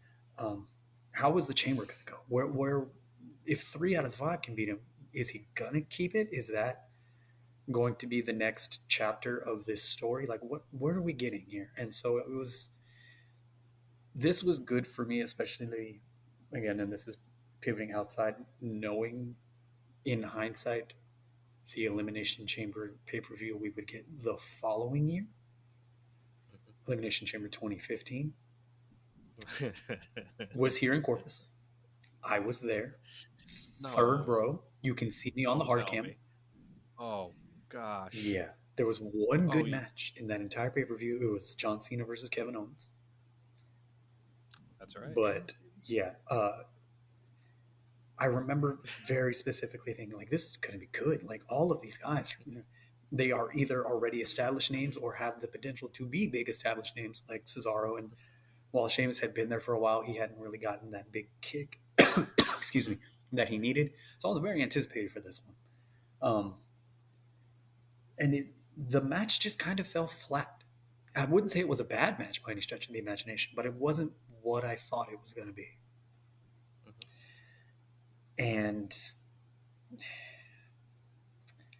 I hate to say that the ending was. It wasn't even that the ending was predictable, because it wasn't. I genuinely didn't know if they were going to keep the title on Randy. For me, it just seemed like almost too safe of an option. Yeah, and you're talking about the ending where Kane interferes, and then Bryan falls to the RKO, and then you get that off the air. So there's no guarantee of Bryan, at least in the audience's eyes, of him going to WrestleMania. Yes. And yeah, it was one of those things where it's like I really enjoyed everyone's spots in theory. Like, I always like when Christian gets showcased, because he doesn't get showcased nearly enough, in my opinion, like even back then. And that was actually his last WWE pay-per-view until he came back from that Rumble, when he, like, after he retired. And then we actually forgot a little bit of a side story, because the Rhodes brothers actually lost their tag team titles to new members of the Authority, the New Age Outlaws, who are not really new, or they are aged though. And that's not putting any slight on them, because Billy Gunn still looks like a tank to this day. Yes, he does. And BJ James was there. Jesse James was there. So Road Dogg was there. I had completely forgotten about this, and I have it in my notes. I literally put Rhodes Brothers lose to New Age Outlaws, eye roll, in my notes. Because this was so, even though at the time they weren't specifically like tied to the Authority, I remember them winning and thinking, really, Hunter? Really? You know what this reminds me of? Like, you know what WWE, and this is like an epiphany moment live on the podcast, like WWE did the Millionaires Club with this Authority angle. Wow. Yeah, they really did. Like, if you really think about it. Yeah. Because you got Triple H, you got Kane, Big Show's going to come in soon. You got the New Age Outlaws. You got Steph. You got Randy, who's kind of like the Sting in all this with the Millionaires Club. I think the only like ones that you get like there is like Rollins is like the only new blood guy. Yeah, because you also had Noble and Mercury, who were tenured at the time. So it was I wasn't even saying the Millionaires Club. They were Fortune from TNA. Oh, Fortune 4? Yeah. Or what was it with when it was Nash, Angle, Steiner? Oh, Main Event Mafia? Yes, they were the Main Event Mafia. Except a lot of them weren't involved in main event storylines. They were the mid-card Mafia. Oh, God. Oh, my God. Tyler Rex, who's now Gabby Tough, Yes. I believe. They actually made like a cartoon series called the Mid Card Mafia with awesome. him and Hawkins, and they got so much heat for it. That's fair. Like brutal heat. Yeah. But anyway, we're off topic again. No, that's fine. But it is so now we're getting the build of WrestleMania, and the night after Elimination Chamber, Batista goes on this promo saying, like, if they support me, I support them back. If they boo me, I boo them back, which I'm just like, I don't understand that. And then on SmackDown, where there was actually a story progression, Batista came out, with the sunglasses. He came in with the old-timey hat, which I really like. I call it the newspaper boy hat, but I think Batista fit it really well. I call it the Peaky Blinders cap. And then he's like, if you like it, whether you like it or you don't like it, I'm going to WrestleMania. I'm like, all right, this is a cool Batista throwback. So I'm like, and even now, I'm like, oh, wow, it's kind of like a precursor to like Hollywood Rock or like Final Boss Rock right here. But Batista has no power right now. He is just here he is getting Van Dammed right now for the rest of the story. So we have the Daniel Bryan, we have the Occupy Raw, we have the build up to Daniel Bryan and Triple H, and you got the monster video package, which I think is kind. I think it's kind of like it's not the best one. It's very I good. give It's it. like top I five. put it top three. Yeah, like it is a very good like video package. Like you have people say My Way, but unpopular opinion. I think the WrestleMania 19 one is better. The crack addict Yeah, one. I think that one's a lot I better. mean, my personal number one is Streak versus Career, Undertaker, Yeah, that that was a with good one. running up that hill. Yeah, Does that was before Stranger Things made it made repopular it. again. I actually made a video about that very, very early in my wrestling TikTok career. Ooh, I think it's like once I started making wrestling content, I believe it was like my fourth video, oh, and that's it was sick. right after it had, the song had kind of blown up on TikTok, and I was like, Hmm. for the wrestling fans, don't y'all remember this? And I showed a clip of it, and a bunch of people are Yeah. like, holy shit, I totally forgot that that was the exact same song. I was like, yeah, like that's where I remember it from. As soon as I heard the song on Stranger Things, I was like, hey, that's from the WrestleMania 26 promo. But yeah, we got the Occupy Raw segment. You get the Daniel Bryan being cuffed and beaten down by Triple H segment, the Monster promo. I was almost convinced, especially during the that handcuff beatdown, I was almost convinced that Triple H was going to screw Daniel Bryan in the first match. For half a Oh, second, really? I was like, Yeah. it's going to happen. Just so they can put the title on Batista, they're going to do it. Mm. But luckily, they didn't. Um, Yeah, because it's like then it builds up to Daniel Bryan versus Triple H at WrestleMania, and that wouldn't have happened if CM Punk didn't walk out. mhm. So yeah, this is amazing. Like CM Punk, 10 years apart, changed the course of two WrestleManias by not being involved in them, which is pretty wild to think about. And then you have the winner of the Triple H Bryan match goes on to the main event of WrestleMania for the WWE Undisputed Championship, with Randy Orton defending against Batista. And I just remember the commercials where it's like you can't really build the main event of WrestleMania because you don't know who the next participant is going to be. And I remember because the original main event was always going to be Randy and Yeah. Batista. And I remember the commercials like they had like acoustic versions of their songs playing in the build up. And it was so weird because it's like you're building up the two heels when Batista was supposed to be the Mhm. babyface, and it just felt like really awkward because you have this Daniel Bryan story that's going on, and Daniel Bryan and Triple H are kind of like the featured match that's being built all year, whether it was intended or not. We know that Daniel Bryan was meant to face Sheamus fourth from the top, Mhm. like fourth or fifth from the top, but that didn't happen. Sheamus and Daniel Bryan always get cursed at WrestleMania for some reason. It's just God's way of saying What are you no. I don't talking want to about? see this match Sheamus right now. did great against Daniel Bryan in WrestleMania. He won in 18 seconds. I think that's a good He thing, if you ask me. and the year before they were and the year before they were part of the dark match that then went into the battle royal Yeah, for the US title. So the US title was always prestigious, ladies and gentlemen. always has been. Yep. So we have Daniel Bryan defeating Triple H. Like you have all these crescendos coming in, callbacks, Scott Armstrong trying to screw Daniel Bryan again. You have the Authority trying to screw Daniel Bryan again. And then, and then we have Daniel Bryan tapping out Batista. Michael Cole has incredible here. Tap out Batista, tap out Batista. And then the Miracle on Bourbon Street, the Miracle Kid. Not a fan of that line.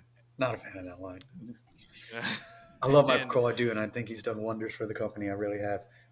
Just, I wasn't a fan of the Miracle Kid thing.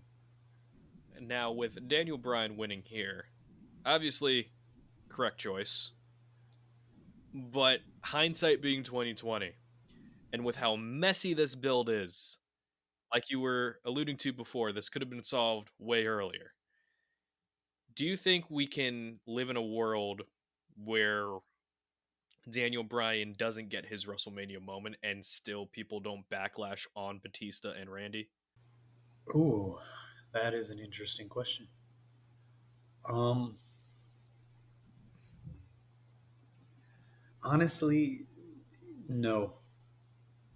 I think just with the way that the story played out and the way that they had continued to let it build, if you didn't give him the title at Mania, there's no way that Batista gets any time in the sun.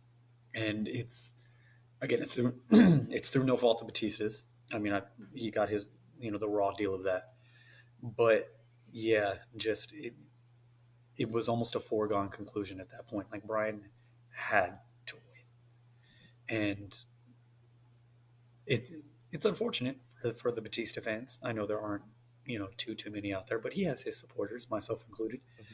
Mhm. Um, yeah, He was great in Blade Runner. yeah. I mean, Blade Runner was great.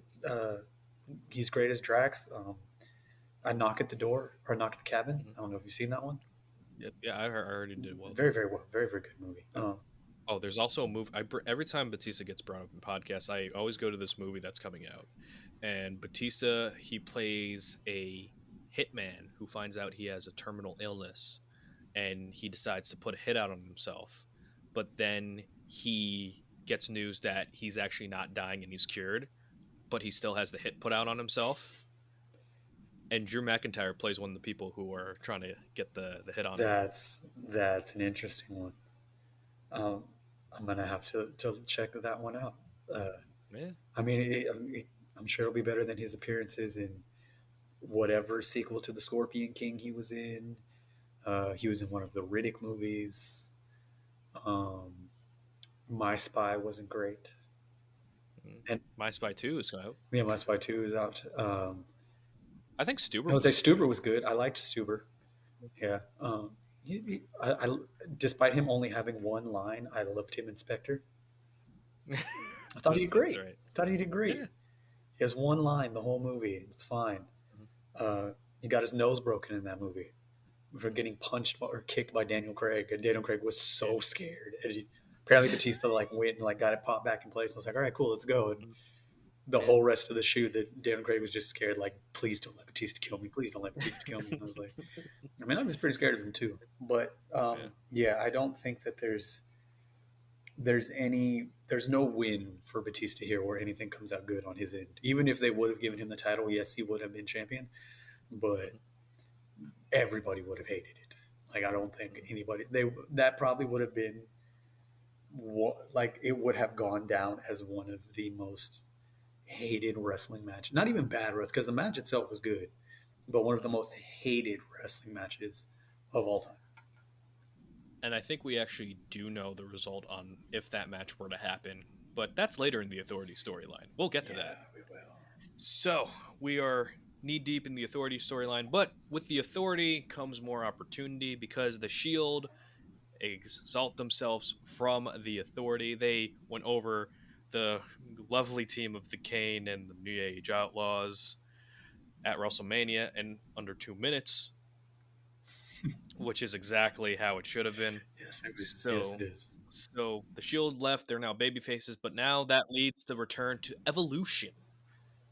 And of course, we have Corporate Kane and now Demon Kane because they want to differentiate the two, and it can't just be Kane. You got to have your labels on Kane. And Daniel Bryan in a wasn't a stretcher match. It was an Extreme Rules match. Extreme Rules. Yeah, I just remember the forklift being involved. And I'm like, was that done? I'm like, no, that was the different stretcher match that happened years ago. Yes. But we have both these stories running concurrently, and I do like the Shield versus the Evolution story a lot. But I think I like it because it wasn't about the Authority itself. It's just like these two factions, like they created the Evolution part because the Shield had nobody else left to work with. And they still had a huge babyface run left to go. So what did you think about the Shield turning on the Authority? Did you think it was the right call? Were you surprised that they're allowing the Shield to run as a babyface for a bit? I wasn't too surprised. I got kind of precursors of it during the Rumble that year because it came down to Batista and Roman at the time was getting a huge pop. So I was like, oh, makes sense. Do you think that was because they hated Batista more, or did you think because Roman was actually that popular? I think it was a tad bit of both because despite them being heels and everything, the Shield from the debut to the breakup were extremely over, regardless. Mm-hmm. I mean, and this is again goes into another conversation of why I don't like Mox, but he was United States champion for fucking ever and never defended the title but still was extremely popular. They did have a backstage promo, and I think Renee asked Mox or Ambrose why he doesn't defend the U.S. title, and this is when Dean and Roman were having their tiff, and Dean's like, "Do you know how long we have to prepare for these championship matches? We have to go through a lot of paperwork." It was like some like ridiculous Yeah, reason, he goes off and on a tangent. I'm just like, man, like they just like have no plans for this championship. None. But yeah, so the turn was great, uh, especially the official turn when Mhm. it's the Shield and Batista, Orton, and Kane, and they both get up on opposite sides of the ring. Triple H is in the ring saying, it's not going to happen. It's going to go down. That is one of my favorite spears from Roman Reigns because I love the spear and the get up and the hype, that he throws into it. It was great. Then we get the return of Evolution. Love Evolution. Bought that shirt, the return shirt they have where they're all as the skeletons. Ooh, I oh have that yeah, shirt. It's in my closet. it's a great logo Yeah, too. great shirt. We get their return. The Shield is officially babyface now alongside Bryan. We get the first match of theirs, which was it the first or the second match that we get Blue Tista? That was the first one. Yeah, we get Blue That Tista. was yeah. So we had Bootista, now we have Blue Tista, and this is how this meme started. So so ridiculous. Wrestling's weird. So Randy Orton is known for his black tights. Triple H is known for his black tights. Batista also used to wear black tights. However, with Batista, he looked very different from his first run. Like, he had the beard, he was growing out his hair, and Batista was also, I don't want to say balding at this time, but his hair wasn't like growing how He we wasn't. I usually saw wouldn't say he him was as. balding. I would say his hair was receding because he had that almost Yes. like the Super Saiyan V in the top of Yeah. his head. So he was receding hair. I wouldn't say he was balding at the time, but yes, Yeah. So we had Randy in black gear, Triple H in black gear, and then you have Batista in the brightest blue that you can imagine. Like, I'm talking like Smurf blue. Like, this is what the gear was that Batista was wearing, and it's like, almost like someone didn't get the memo. This is what we were wearing, and I know Batista to this day is very angry about that. yeah. It wasn't the greatest choice. I also remember specifically around or during this return for Batista, he switched from boots to Jordans. He was wearing a pair of Yeah, Jordans that's called the right. Jordan 28 that has a shroud that zips up, goes around it. Mhm. For if anybody is listening as a basketball fan, it is a wonderful basketball shoe. Tons of support. It's a great shoe. But he wore several. I know he had a red pair, like a black and green pair. He wore the blue pair. So I remember that being a very, very prominent thing when I noticed his return. I also think either in, I'm not sure if it was a promo or if it was in an actual match, he actually also wore a pair of Kobe's, which also at that time, Kobe Bryant's signature shoe, because he had just torn his Achilles, was a very high top shoe like that. It came up like mid calf. Mhm. Also a great basketball shoe, but I digress. Um, the the blue for me, I almost think it wouldn't have been as bad if it weren't for the sleeves, the arm sleeves he was wearing.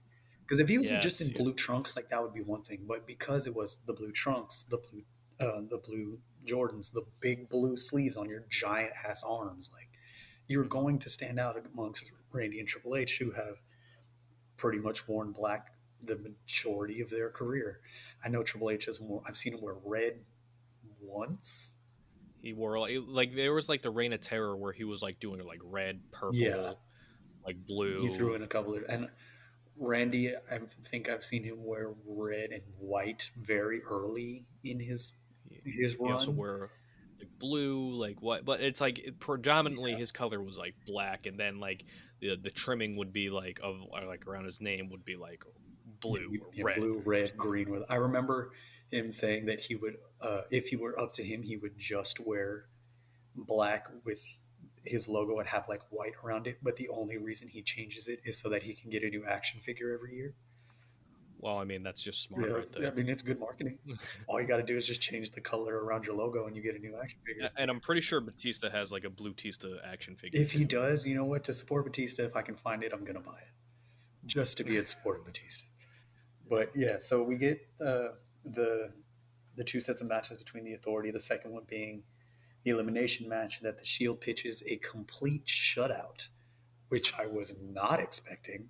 So I searched it up, and yes, it actually does exist, and it looks Oh, amazing I'm too. gonna need it. I'm gonna have to Uh, find it. so I yeah, the elimination match is one of my favorite like kind of like endings to a match because it was like the old guard putting over the new guard Mm-hmm.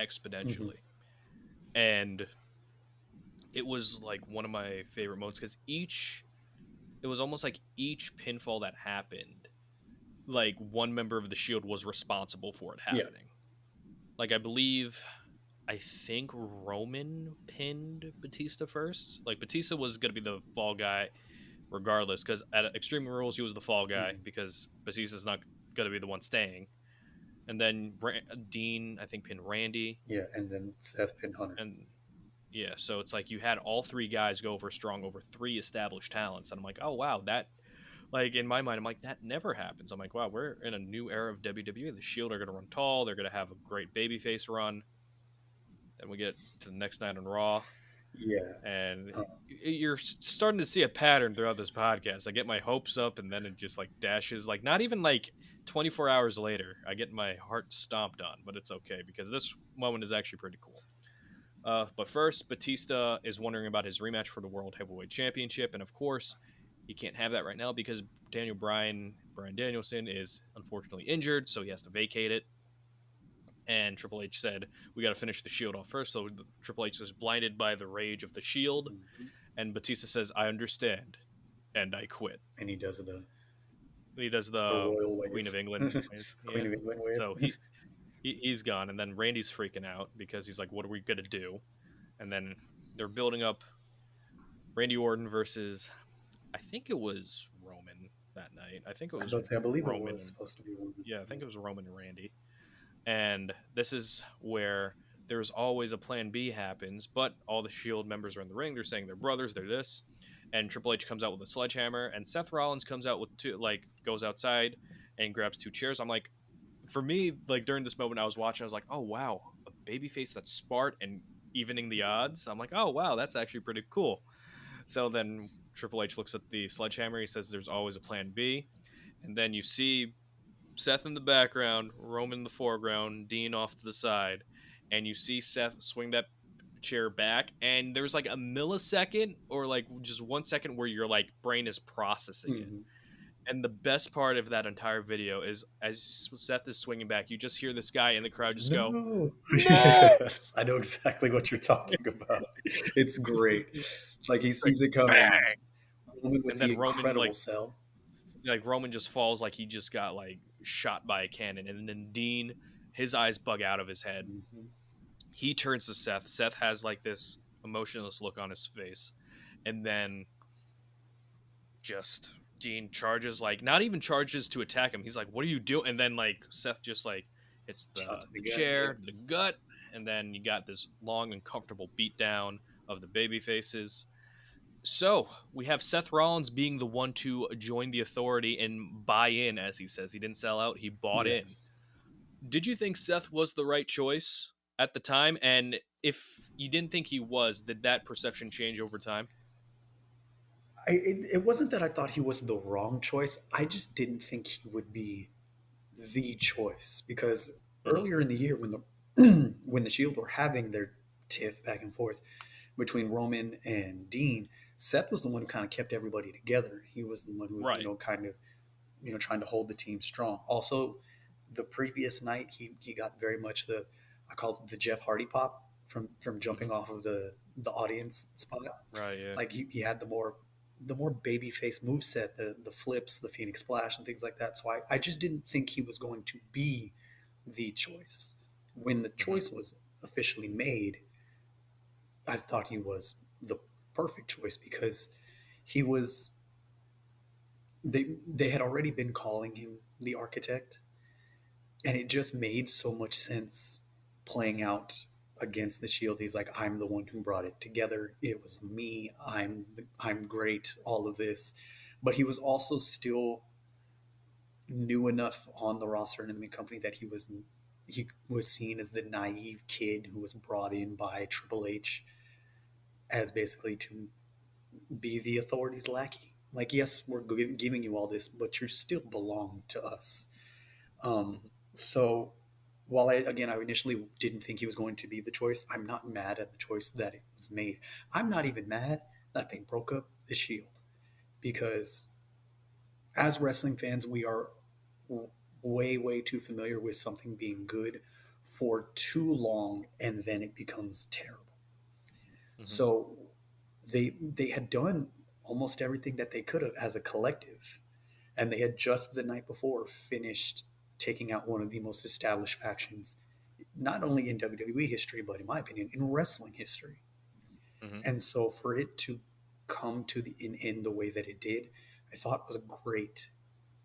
Again, while happiness aside, because we were still big supporters of them, it was very, very satisfying to be like, this is where it ends. And it's very much they didn't go out with a whimper. It definitely went out with a bang. Even though you didn't like the bang and how it happened, it was still great for the Shield ending the way it did and the fallout coming from what all three of them accomplished after. So I'm not mad at it at all. I think it was great. I think Seth, as much as we cheer and love Seth now, I think Seth Rollins is way better as a heel. I think Mhm. his character plays better as a heel. Um, the laugh gets me every time, and the way people make fun of it. It reminds me very much of, I don't know if you've seen the movie Grown Ups, and when they Yes, make yes, fun yes, of yes. Rob Schneider's voice, like he pays with Right. mange. Like that, it reminds Right. me of the Seth Rollins laugh. So yeah, I was sad Batista left, you know, Mhm. but uh, what we got out of it, well, I'm not going to say everything, but at the time, what came out of it wasn't terrible. Um, it led to some good things. It led to some not so great things. It led to one of my favorite parts of this storyline. It led to the introduction of J and J Security. Yeah, let's talk about J and J. So J and J Security is Jamie Noble and Joey Joey Mercury. Mercury, who were road agents at the time, but they were also former stars, and they were basically Seth's lackeys to help him win matches. And also, as JB Noble pointed out, they're like the Shield 2.0. So we have Seth as this new like heel guy that's being groomed as the future of the Authority, the handpicked guy, and this is during the time where his blonde streak slowly starts fading, Mhm. and that made me a little bit sad. But we had Seth being built, and going into Money in the Bank, which is the first pay per view post this turn, they announced this Money in the Bank match, and it was Seth Rollins, Jack Swagger, Kofi Kingston, Rob Van Dam, Dolph Ziggler. I believe Dean Ambrose was added Yes, Dean was afterwards added late. because Dean had to qualify Yeah, because they wanted to keep Dean yeah. out. I remember Dean being added late because I don't remember if it was Money in the Bank or maybe it was TLC after. I remember there being a thing like Dean got added to this match and then Roman like immediately being pushed to like the main event one. It was very, very interesting. I don't remember if that may have Yeah. been later down the line when maybe there was a ladder match for the Intercontinental title and one for the World title. I could be getting my dates wrong, but I do Yeah. very, very specifically remember that after the breakup of the Shield, even though Roman was the one who took the initial chair shot in the beginning of Seth's run, apart from them, Roman just didn't give a shit, which was Yeah. very odd to me. I was like, dude, you're the one who It was who odd. took the chair Yeah. shot that officially split y'all, and you're just kind of like, yeah, I'll let Davey deal with it. Like, all right, like it was very Yeah. And strange. then he's like, oh, I'll go for Randy, Yeah. and it didn't make sense. And I think that's what almost hindered Roman and to a degree Seth in a way, because it's just kind of like, okay, we'll build this for later down the line. But there was no reference, there was no anything about it. Hmm. It was just very odd. And then this was a weird build because this was during the time we didn't know if Daniel Bryan was going to defend his championship against Kane in an ambulance match. So they were already having qualifiers for the Money in the Bank ladder Hmm. match. But then that Money in the Bank ladder match became the WWE Championship ladder match. And then they had this Money in the Bank ladder match announced, and you had Seth Rollins and then all these other guys who could not Yeah, possibly it's win like at this point because they weren't getting pushed. And then you had Dean in there, and then you had Kane come in and cost Dean and get Seth the Money in the Bank briefcase. And I'm like, all right, kind of makes sense, I guess. And then Seth and Dean kind of go out, undo their thing. Roman's doing his thing with Randy. So at this point, the Authority as like a faction, it just seems like it's just like one storyline where it's like they're not really like a faction. They're just kind of all over the show. And I think at this point where I'm like, all right, this is way past mm, overexposed. Right now, what were your thoughts of the Authority? Because we're about a year in at this point. yeah. At this point, it was. This is when the for me the quote unquote honeymoon phase kind of ended. I was like, all right, it's cool. Like it's building to what it was. I feel like it's already gone on a little bit too long. But again, as we've stated many times during this recording, it would hit peaks and valleys, and I would be good, and then I wouldn't, and then I'm good, and then I wouldn't. But right around this time is when I really started to lose interest because, for all intents and purposes, and it gets worse as we get further down the storyline. But for all intents and purposes, the Authority never really had a comeuppance up until this point. Correct. And even when you harken it back to previous Authority figures, I mean, you can talk about the most important Authority figure versus wrestler storyline in history, being Austin versus McMahon.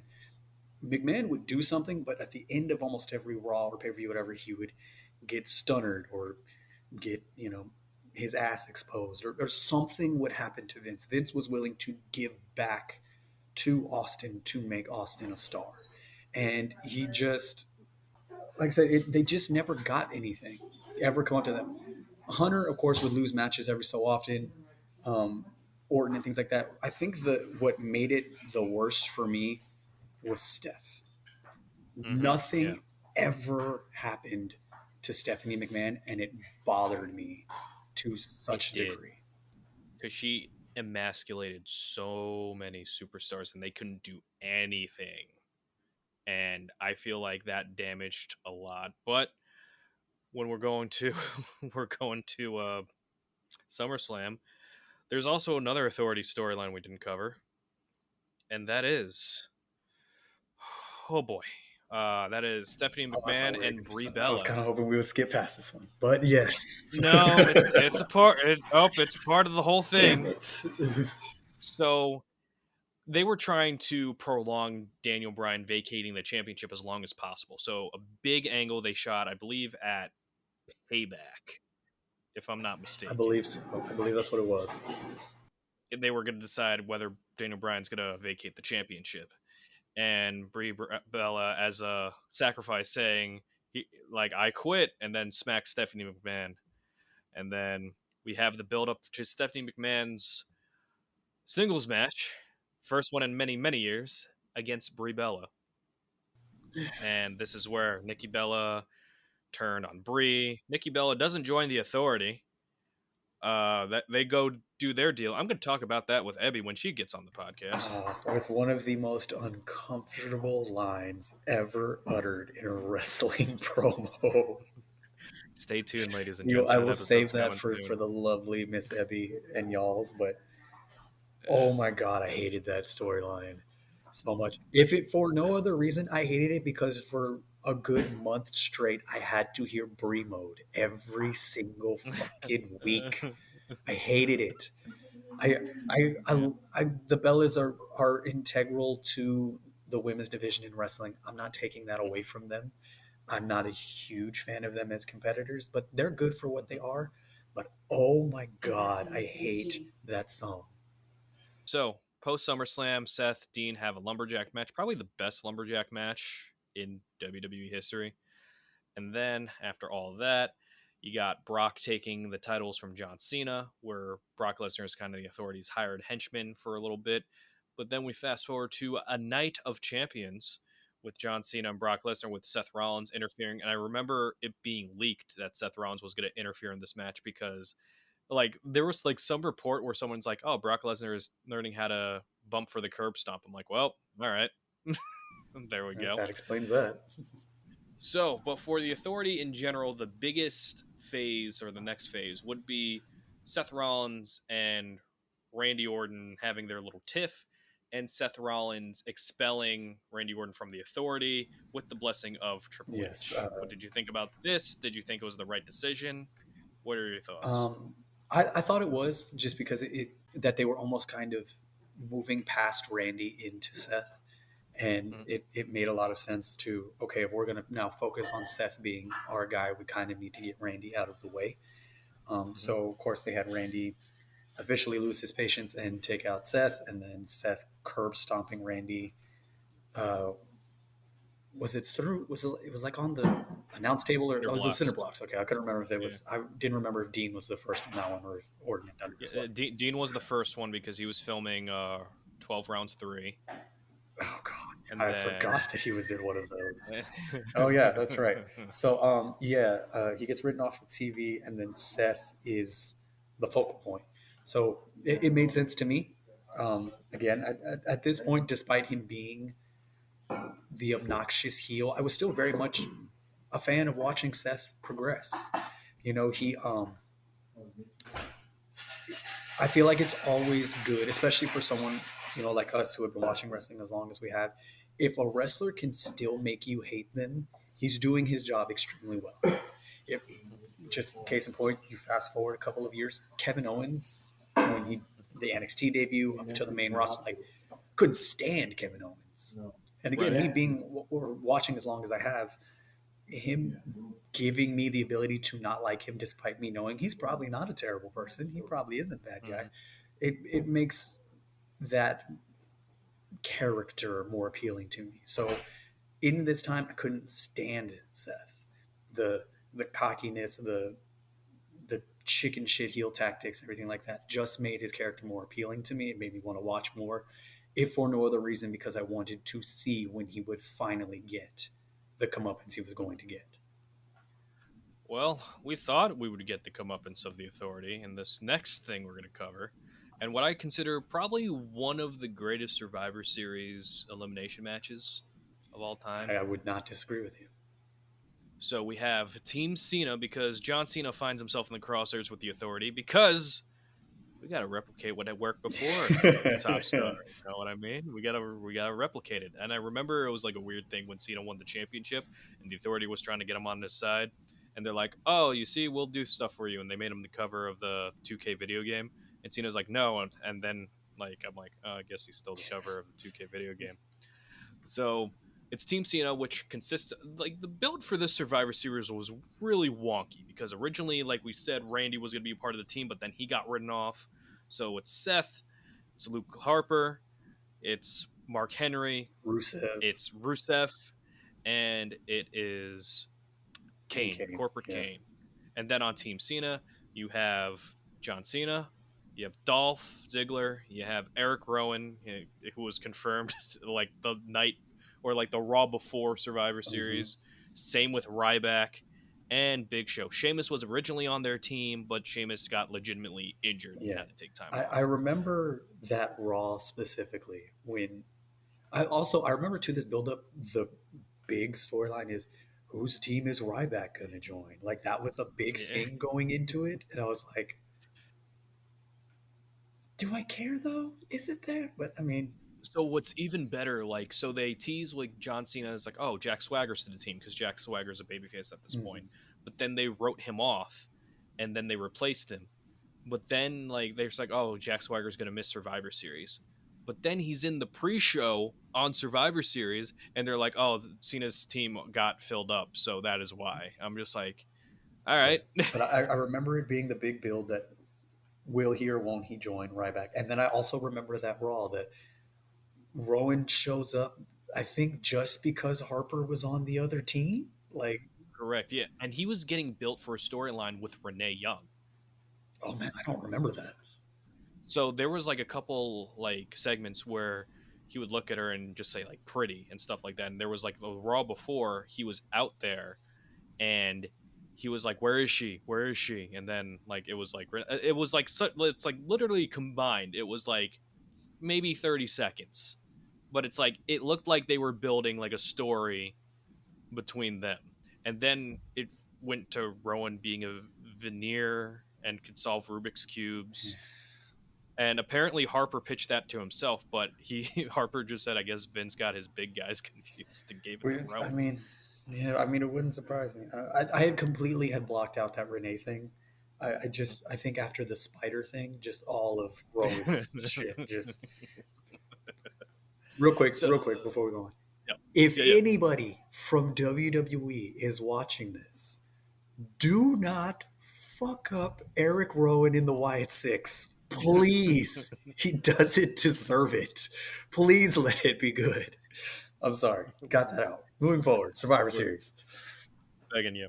Anyway, so Survivor Series, it's Team Cena versus Team Authority. And if John Cena's team wins, the Authority is out of power. And if Team Authority wins, then Team Cena is fired. And keep in mind, one of the big angles here is that Ryback is a very important member of this team. Yes, he is.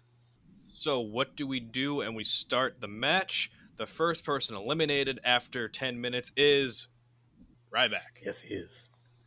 So, I will say, though, however, before we get to that, I will say the start of this match with Big Show knocking out Mark Henry.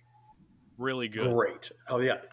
That happened, I'm like, all right, here we go. Yeah. Let's go. Let's do this. And again, I don't think this match is bad.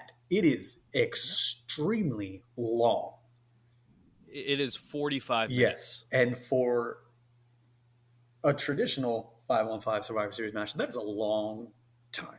Because there's also a long time of lull periods. I think it's longer than the Alliance versus Team WWF, or around the same time. Yeah, and that's saying something. Ryback gets eliminated. Then,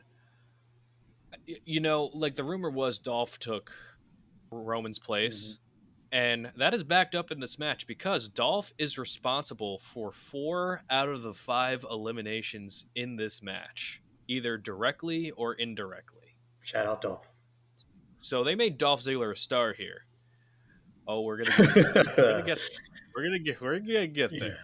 So the finish of we have to go through a very important thing that happened in the middle of the match. One very I wanted to go past it, but I'm like, no, I gotta reference it. So you mentioned before, Big Show likes to turn, right? Oh God, yes he does. So it's John Cena. Big Show's telling John to get up, and keep in mind this is on the opposite side. You have Rollins, you have Kane, and you have Harper. And the next night, when Big Show explains why he did this, why he did, it was because he saw no other way. So Big Show decides to punch John Cena in the face with the WMD. Rollins pins. Michael Cole's going crazy, saying Big Show's a turncoat. Big Show handshakes a very confused-looking Triple H. Big Show walks out, and Big Show joins the Authority. God damn it. Okay. So I hate this so much. I do, because it undoes everything that fucking Big Show did last year. Everything that they did to try and make the Big Show important or make him any kind of credible opponent for anybody, completely out the window. The crying, the dusty punch, the everything. It's all the mortgage, everything. Him being broke, it's all for naught because of this particular moment. The only reason why I give it even the slightest bit of a pass is because for me, it was one of the very few times that we didn't get Cena wins long. While technically Team Cena won, Cena didn't do it. And that's the only pass I give that. That's it. Other than that, because it gets, again, we're going to get there. It gets worse, people. We're still not done. Trust me, it's like we might be hitting the 2-hour mark, but we're getting started technically. And that's saying something. Yes. So But I will say, as a positive of this match, because I'm a big Dolph Ziggler As fan, am I. this is probably his finest performance. Yeah, for sure. Like, a main event is the important thing. Is there where Sting debuts. So Sting costs the Authority. Team Cena wins. Lol. Dolph, Dolph gets his moment. And it seems like all is right in the world. The Authority is no more. They are We could ousted. finally breathe a Yeah. sigh of relief. It's like, if it were to end here, we're fine. Yeah. We're good. Like, it had some painful moments, but you know what? We survived. So we go through tables, ladders, chairs, and stairs because they have a stairs match. Now we're Dolph rolling wins in the big show. Intercontinental Champion. Dolph wins the Intercontinental Championship. Cena retains his number one contendership against Brock because part-time champions were just becoming a thing right now. Also, in this time period, Yeah. they bring back the anonymous Raw general manager. That's right, because every week on Raw and SmackDown, it will be run by a former general manager. Yes. And this didn't make any sense to me because so Hornswoggle was it the Raw GM? There was a lot of things I had questions for. And we're going to get to the next one where it's like Edge and Christian were promoting a special that they were doing. This is before the ENC Show that reeks of show that lessons. totally. I love that show It was so great. much. It It's was so good. fun. So good. Yeah. So they were plugging like I think they were doing like the top like Thanksgiving moments or something like that or SmackDown moments. And the stipulation at Survivor Series was Vince McMahon made that Cena would be the only one who will bring back the Yes, Authority. he was the only one that had the authority to bring the authority back. So what happened was Edge and Christian, who were said they were retired, and I was confused because I'm like Christian didn't retire, but yeah, he did retire here. At the time, he was.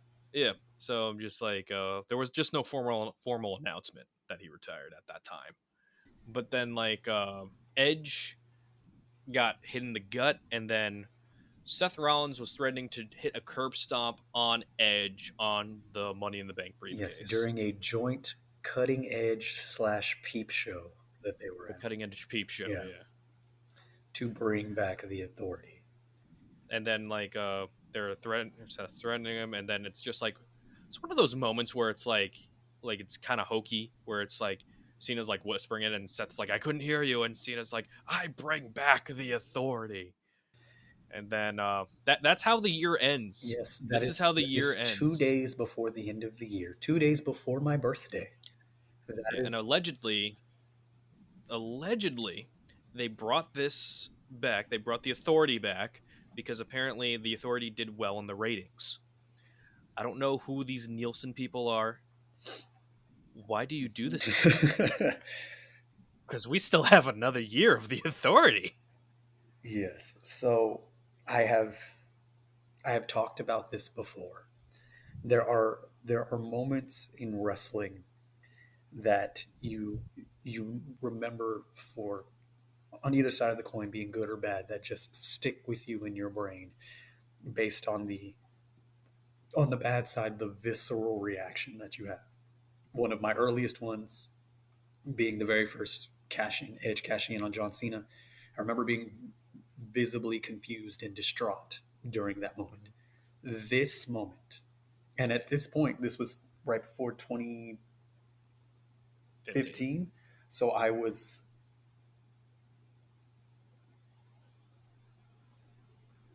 I'm bad with math. I was 23 at the time. I was about to be 24. I remember being visibly and audibly like so pissed off and so mad. Like I know it won't come in for another few months that hashtag cancel WWE Network shows up because of the Rumble, Mm-hmm. but I genuinely was at this point wanted to be done with WWE because I was so mad that this happened.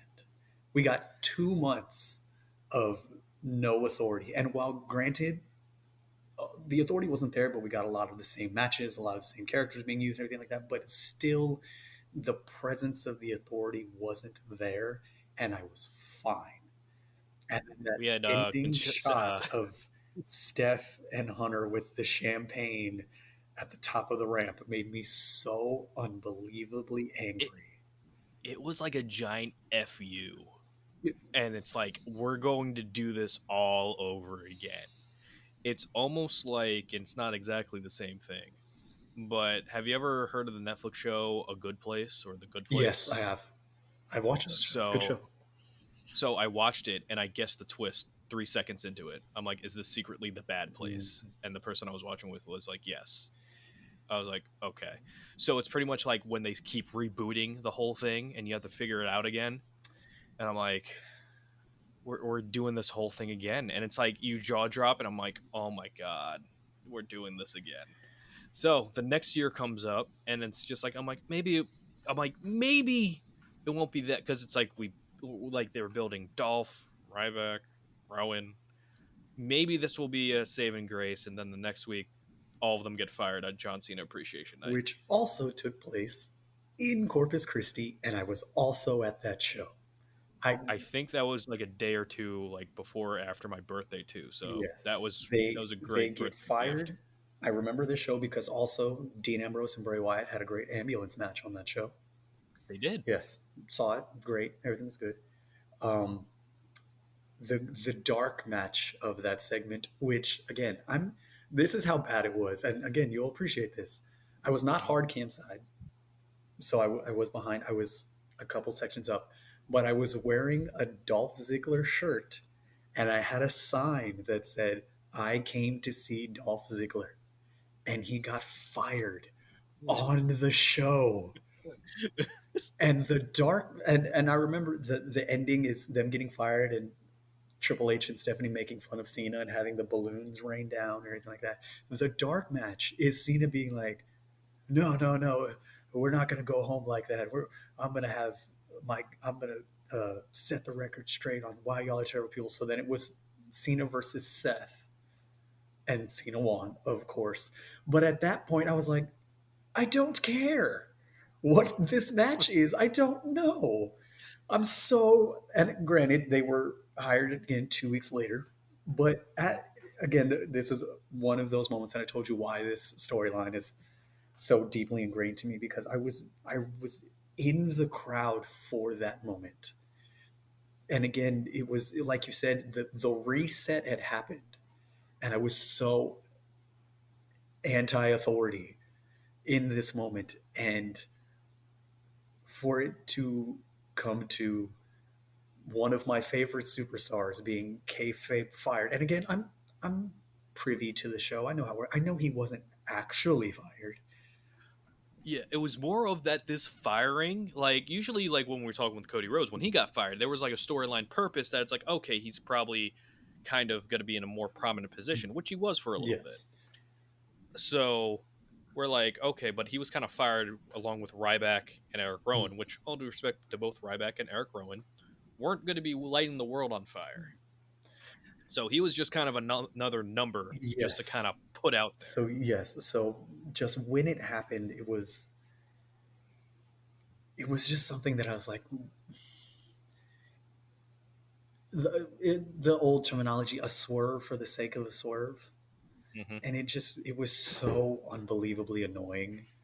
Again, even so much because I was in the audience, and I went back, I think like a week or two later, and watched the playback of it to hear the commentary on it. And Michael Cole did a great job of selling it and everything like that. But at the same time, like there was no bite back from John. He didn't say anything. Even the people who got fired didn't come out and be like, "What's going on?" Like, no, it was just like, "You're fired. End of show." And I was like, "That's it?"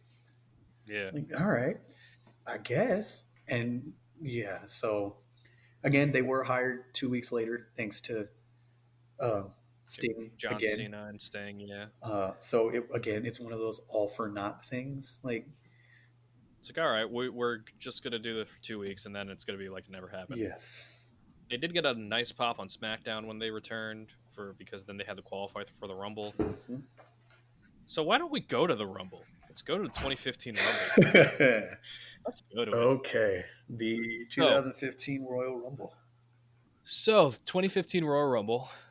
And first things first, great triple threat match between Brock, Cena, and Seth because Seth got added, not with the Money in the Bank briefcase, but because he got the Authority back in power. So that's how he's in the match. And he also teased during the build up to this match that even if he loses, he could just cash in Money in the Bank anyway and win, which I thought was pretty Yeah, clever. I thought that was an interesting caveat to that.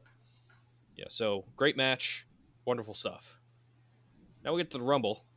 We know what happened with Bryan. He gets eliminated early because the WWE were thinking of the idea of being like, okay, we'll get them at the yeses out of their system, and then we'll have Roman as the big hero. Problem was Roman wasn't really built up because he was off with hernia surgery, so you would have like these weird Roman Reigns promos where it's like he's like there via satellite, and we're being like, oh, we're gonna talk to Roman and see how his condition's doing, and I'm just kind of like, this is giving me RNN vibes when Randy had the sling, and I'm like, okay. So during the match, you would have people who would you'd be kind of pumped to see. It's like, okay, they're kind of building Dolph. Dolph comes in at number 30. You got Big Show, you got Kane in there, you got Bray Wyatt in there, you got Ambrose in there, you got Roman in there.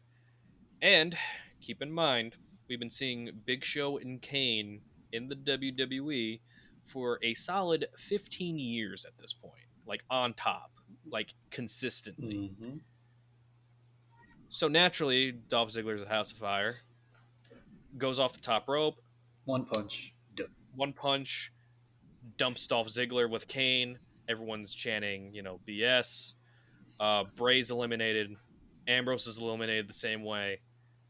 Crowd chanting for Rusev because they see him on the outside. It was just a whole kerfuffle and a whole mess. Because we also have to add to this. During this match, Roman gets taken out less than halfway through, I want to say. That's the year after. Oh, I'm sorry, we haven't gotten there yet. I'm sorry. Yes. Yeah, don't give the crowd something to hope for right now. But yeah, pretty much like everybody that was built during that ending of the Authority, it's like, again, now it's non-canon. Now it's like remember when WCW like rebooted itself by like vacating all the champions?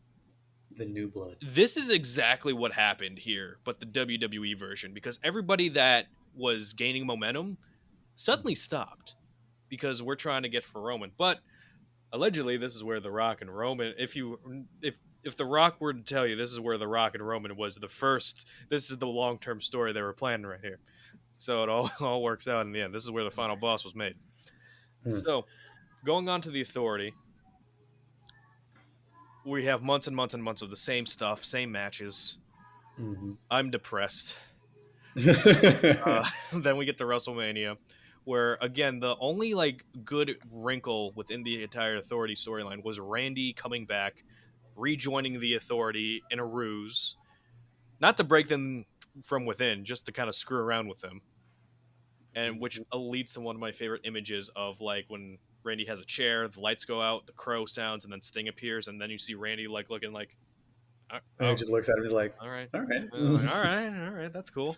And then you have the build Seth Rollins, Randy Orton, where it's like Seth thinking Randy's playing around. Randy gives Seth the double deuce, which I'm just like, I don't think that was supposed to happen, but it did. But then I just laugh at the promo because it's like Randy's like yelling, "Are you crazy? You think for one flipping second?" He wanted to like say it so bad. He wanted to. He really. He's like, "That I'm gonna join the Authority again," and then Randy and Seth have their WrestleMania 31 match. Great, fantastic stuff. Roman Brock have their match. Great, fantastic stuff. I think it's probably the best one, if not top two, of their entire series of matches. Then, the heist of the century, Seth Rollins cashes in Money in the Bank. Probably one of the greatest Money in the Bank cash-ins of all time, if not the greatest. I mean, it certainly makes its case. No pun intended. I really can't think of one that would be better, but I would have to. I mean, it's been around for a while. I would have to Yeah. go back and really Yeah, think. and then probably the last time the Money in the Bank actually did elevate a star from like Mhm. middle of the card to a main eventer. Absolutely. And now we're in this next chapter of the authority of Seth Rollins' WWE Championship run. And I'm going to say this right now, not as bad as I remember, but it's not good, Mhm. if that makes sense. No, no, it does. I think I think in this time period, and again through no fault of his own, I think Seth was still very unsure of himself. Hmm. He hadn't grown into the Seth Rollins that we all know and love today. He was still very um, the chains were Yeah. still on, so to speak. It almost reminded me of like when Edge broke away from Christian Mm, and he was still kind of like trying to find himself. He had like the Rob Zombie music. He was still kind of doing the same thing and still trying to find himself as a single star. Like Seth was still yeah, trying to find that vibe. right. So yeah, he didn't. Like I said, he's still feeling very unsure of himself. Didn't want. I don't want to say he wasn't ready because I feel like he had really kind of gotten there. I just feel like again he was. It wasn't that he wasn't ready. It was that he was unsure that he was ready, like in his own mind. Yeah, I could see what you're saying. I also think like he was the only like I guess more than ready star at that point to carry the championship to try something with. Mm-hmm. And it reminded me like for whatever reason, when you're a heel winning their first championship in WWE, for whatever reason, your first reign is going to suck. Like Kurt Angle in 2000, uh, Jericho in 2001 to 2002. And this is not about the quality of matches. This is just the how Yeah, strong you are as a champion. yeah. The Miz as WWE champion. Even Edge's first cash in for the title. Yeah, Yeah. it's like your first reign is going to not be great for whatever reason. I think it's just because WWE had the style of like, oh, a heel champion is supposed to be this when they first Mm, won the title. So it makes you think that they don't deserve it. The problem is, then the fans don't think you deserve it, but not in the good way. yeah. So we have a myriad of different Seth Rollins title defenses. We have Randy Orton, of course, because Randy Orton defeated Seth Rollins in that cage match, which with a very confusing stipulation. I want to see if you remember this. So the RKO is banned in the match. Do remember this. So the RKO is banned and it's a steel cage match. But I want to say I don't think Seth had any like restriction. Like I think that steel cage was a restriction. So Randy Orton couldn't use the RKO. And this is around the same time where Seth Rollins abandoned the curb stomp for the pedigree because Vince thought the curb stomp would be imitated by kids in the playground, and that's why the stomp is no longer a thing until he brought back the stomp back. Yeah. So, the finish of this match, and again, the RKO is banned, is Seth Rollins hitting Randy Orton with the RKO and crawling out of the cage. And this is where they first started to tease tension between Corporate Kane and Seth Rollins as well. Yes. So I'm confused a little bit. Does it kill the match for me? No, it was a fine match. But I'm Yeah. just like, it's one of those things I'm like, wait, I thought the rule, because it didn't specifically say that Randy couldn't use the RKO. Yeah. It just said the RKO is banned. Correct. And this is during the time where it's like Seth didn't really have a finisher. Like he was trying some other finishers too. Like, remember he was Yeah. doing He like had the the front face lock driver, I think he had for a yeah little he bit. had the ripcord knee for a while, Yeah. and So it was like a he had a bunch few of different ones. different things. So, Wiseman, what's going on? You know, it I feel like they were just throwing stuff at the wall to not even to see what sticks, but almost to disguise the fact that again Seth Rollins may not have been quite ready. Um, but it was odd to me because they had the match at Mania and it was great. Mhm. That RKO during that match, top two, three RKOs of all time. Mhm.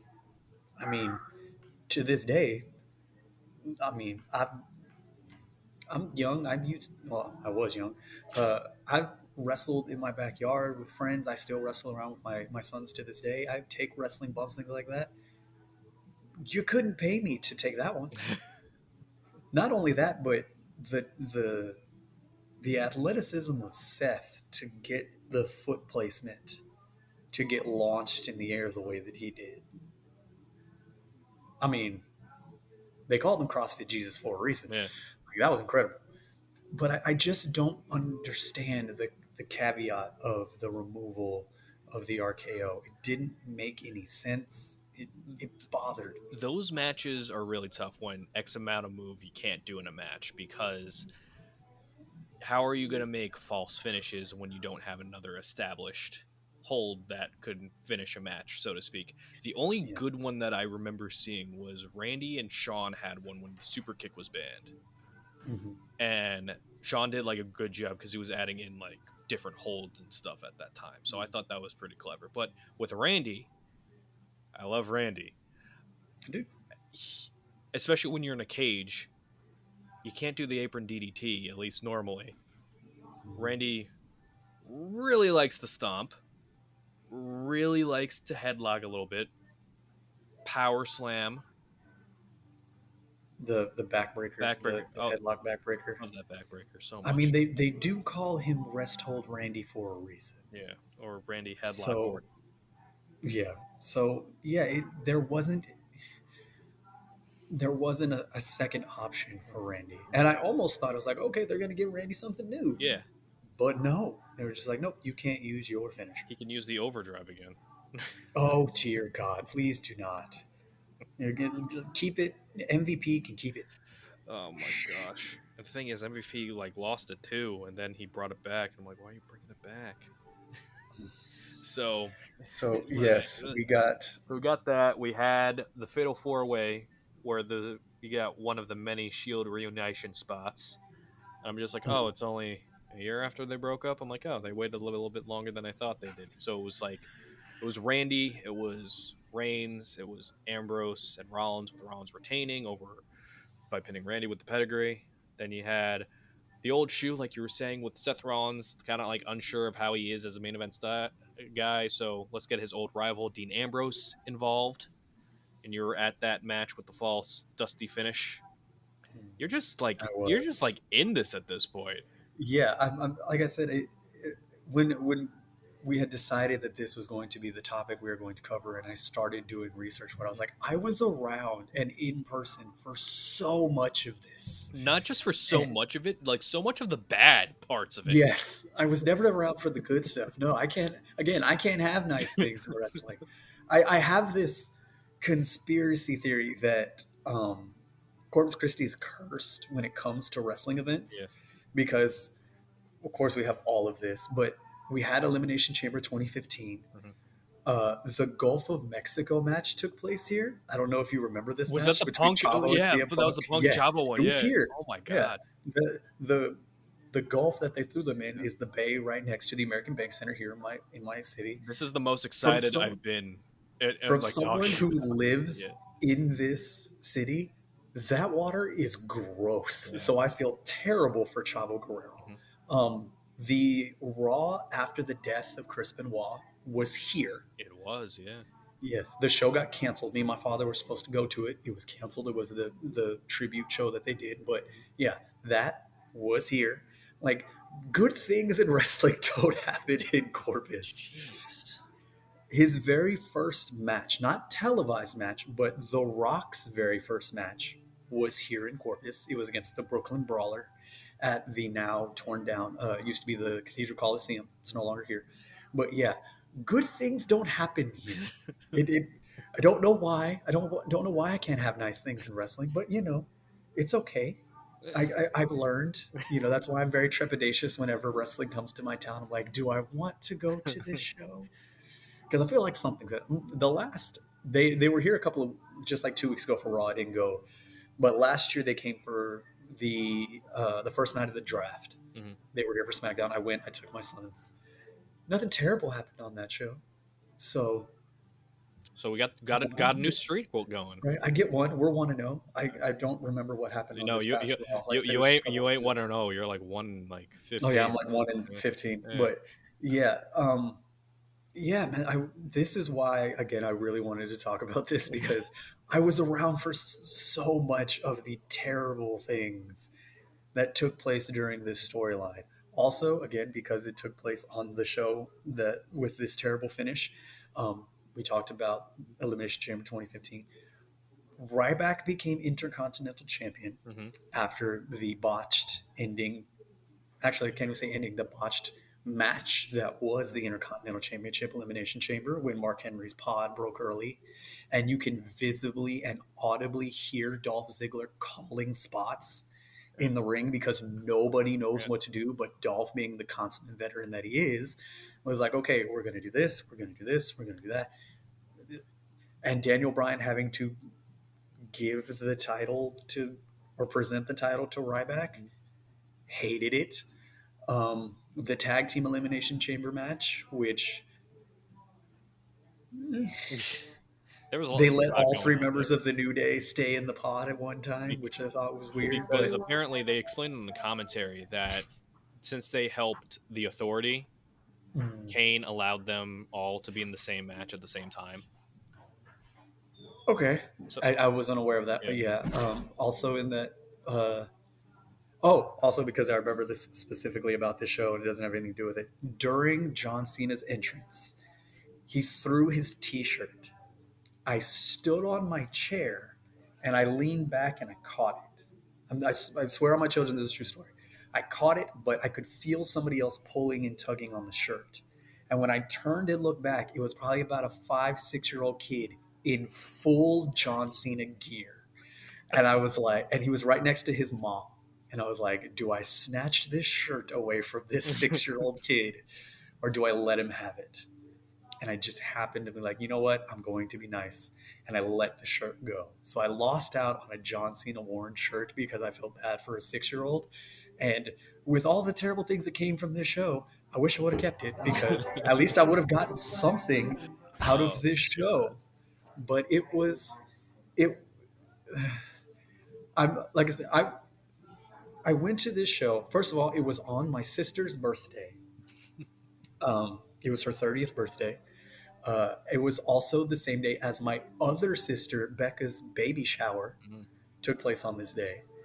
And so I basically said, happy birthday, Jenna. Congratulations, Becca. I'm going to wrestling. And I went to this show and I got the shaft from going because it was a terrible show. And again, I know we pivoted off of the subject. Well, I'm going to get back to, yes, the terrible finish that was Rollins and Ambrose, where we got A the meme only good face, thing yeah. that came out of that, the mean Seth Rollins face. Yeah. And now my dog wants to try and make an appearance. Get out of here. Yeah, I and to this day, it still confuses me as to why it happened because it was a wasn't it a no DQ match? I don't think it was. Not to my recollection. Oh, Not to my recollection. So, like, I could always edit it, so don't worry. Uh, so I think it was just a regular one-on-one match. I think it was like quote unquote Dean's quote unquote only match for the championship. And then, the dusty finish happened, dirty deeds, 1, 2, 3. I think the foot was on the rope or something, and then all that kind of happened. So we get to that. We get Money in the Bank with the ladder match between Seth and Dean. All that is hunky dory, good stuff. Gives Seth a credible win. I think there was like a power bomb on like a bunch of ladders, just burying Dean in a bunch of ladders. And great match, very underrated between the two comparatively, just because of all the different matches they had. They had Hell in a Cell, Lumberjack, like we said before, all that kind of stuff.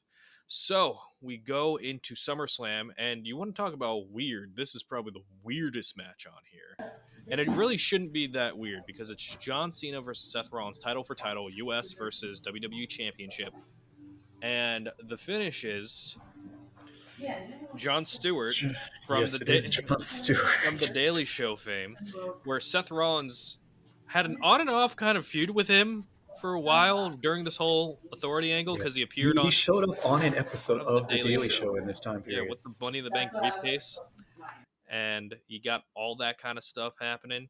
And the finish to this Seth Rollins John Cena title match, championship match, is Jon Stewart, who we haven't seen on WWE television in a while, but I believe he was hosting the show because SummerSlam was in Brooklyn. And Jon Stewart, rival of Seth Rollins, and it's a swerve because he gets a chair, hits John Cena in the gut with the chair, forgets to put it on the ground, but then picks it back up, puts it there. Pedigree to John Cena, 1, 2, 3. Seth Rollins is a double champion. Good for him. And then the next night, we get the explanation. We get the explanation of why John Stewart screwed over John Cena at SummerSlam, and that is Jon Stewart is a massive Ric Flair fan. Very big Ric Flair fan. And Ric Flair, who hasn't been wrestling in the company for about 7 years at this point. So Ric Flair, and the number of world titles that WWE recognizes of Ric Flair is 16. So he didn't want John Cena to tie the record with Ric Flair. So John Cena came out. Ric Flair might have come out too. I don't remember. But John Cena came out and basically said, John Stewart, you screwed up. And then John Stewart's like, oh, you're right. And then Cena hits John Stewart with an attitude adjustment. So that all happened. I like playing Mad Libs too. There's a lot that went on. So, Wise, I spoke a lot. Please give your thoughts on this. I'm a little exhausted and parched. So, I almost wouldn't have minded if Rollins would have won just on his, whether it had been a different kind of dusty finish or something like that. I almost wouldn't have minded. But this random, out of nowhere, Jon Stewart appearance.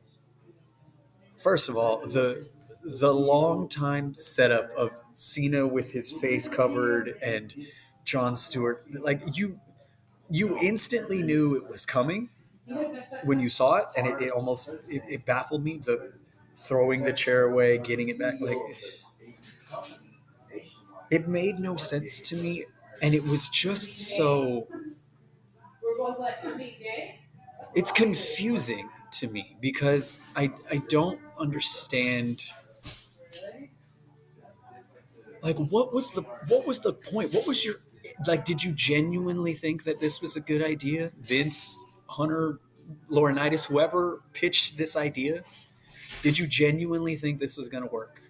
Because if you had any other way to keep the title on Rollins, it would have been interesting, and it would have further carried on Seth Rollins' character. But as it stood and as the finish that you brought, it just, what's the saying? It went over like a fart in church. Mm-hmm. Like no one cared. No, it was just met with so much. It wasn't even anger. It was just stupidity. Bewilderment. It was so, yes, it was so ridiculous. And I don't remember if it's this pay-per-view or the following pay-per-view where we'll talk about where Seth debuts the White Ranger gear. He debuted at this show. Okay, so that's the only good thing that had came out of this show is Seth Rollins in the White Ranger gear, because that gear is dope, and I want him to bring it back because I was a massive Power Rangers fan growing up. But yeah, I almost wish, and I've talked about this with a buddy of mine, that I wish John Cena would have just taken a page out of Hogan's playbook and been like, that doesn't work for me, brother. I'm not doing that. Like, just one time, I wish he would have let it happen. But he did, and we got double champ Rollins, which is great. And yeah, it was terrible, but we continue with this authority storyline. And we're continuing with more randomness because we got Sting. Sting's coming Didn't think it would happen in a million years, but it did. You could listen to the Sting review with me and Brian Thomas from Ruthless Talk in the archives. But Sting's here. He appears out of nowhere. Complete shock to me. I didn't think it was like that was like a 1 in a million shot because we thought that Sting would probably he'll be here for WrestleManias. We didn't think he'd be here for a Night of Champions, but I guess it makes sense because his history with WCW, Night of Champions, Clash of Champions, all that kind of fun stuff. So Sting is here. John Cena is here. He wants his U.S. Championship back.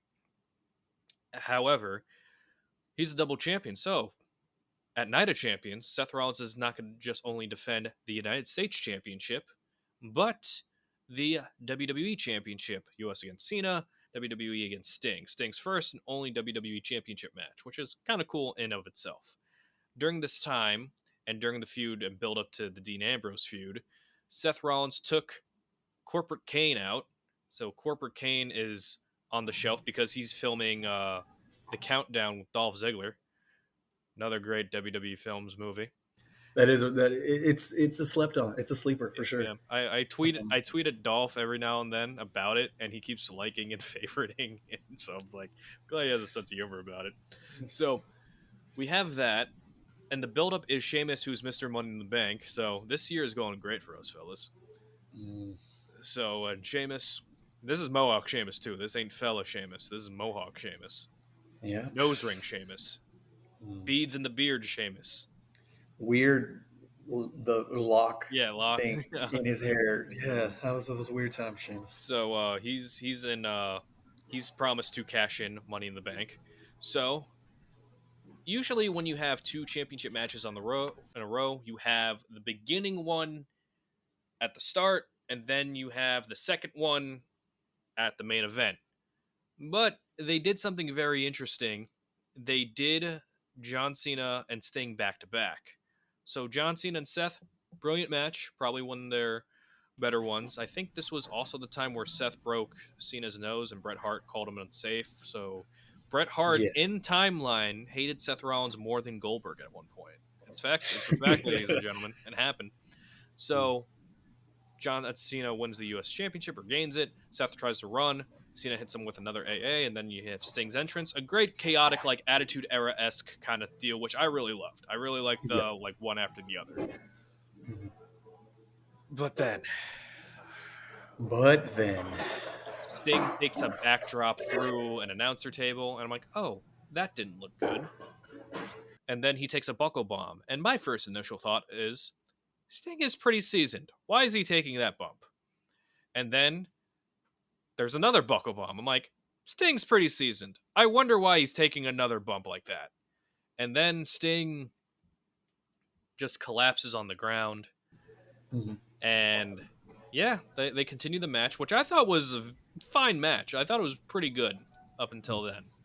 And then Sting, through like sheer willpower, gets Seth in the Scorpion. Seth then does this like weird kind of roll up and then retains. Sheamus comes in, bro kick, then wants to cash in, but Kane interferes, choke slams Sheamus, and then Rollins ends the pay-per-view that way. Yep. So again, we have the young up-and-comer Kane ending the pay-per-view. So I said a lot of things, and like I know all of them happened, but I still don't believe that happened. Yeah. I don't for a single solitary second think that Seth Rollins is a dangerous wrestler. Agreed. But wrong move, wrong age. Just there were so many things that shouldn't have happened on that night. And I don't blame Seth. Sting has come out and says that he doesn't blame Seth at all for any of that. And it was unfortunate because, again, up until that point, the match with Cena leading right into the match with Sting, like, again, hindsight being 2020, and whether or not the plan was for Rollins to retain all along, just the thought of Sting being WWE champion would have thought for Mm-hmm. one, because especially again that seasoned into his run into his career and everything like that. Mm-hmm. Just the thought that it was humanly possible.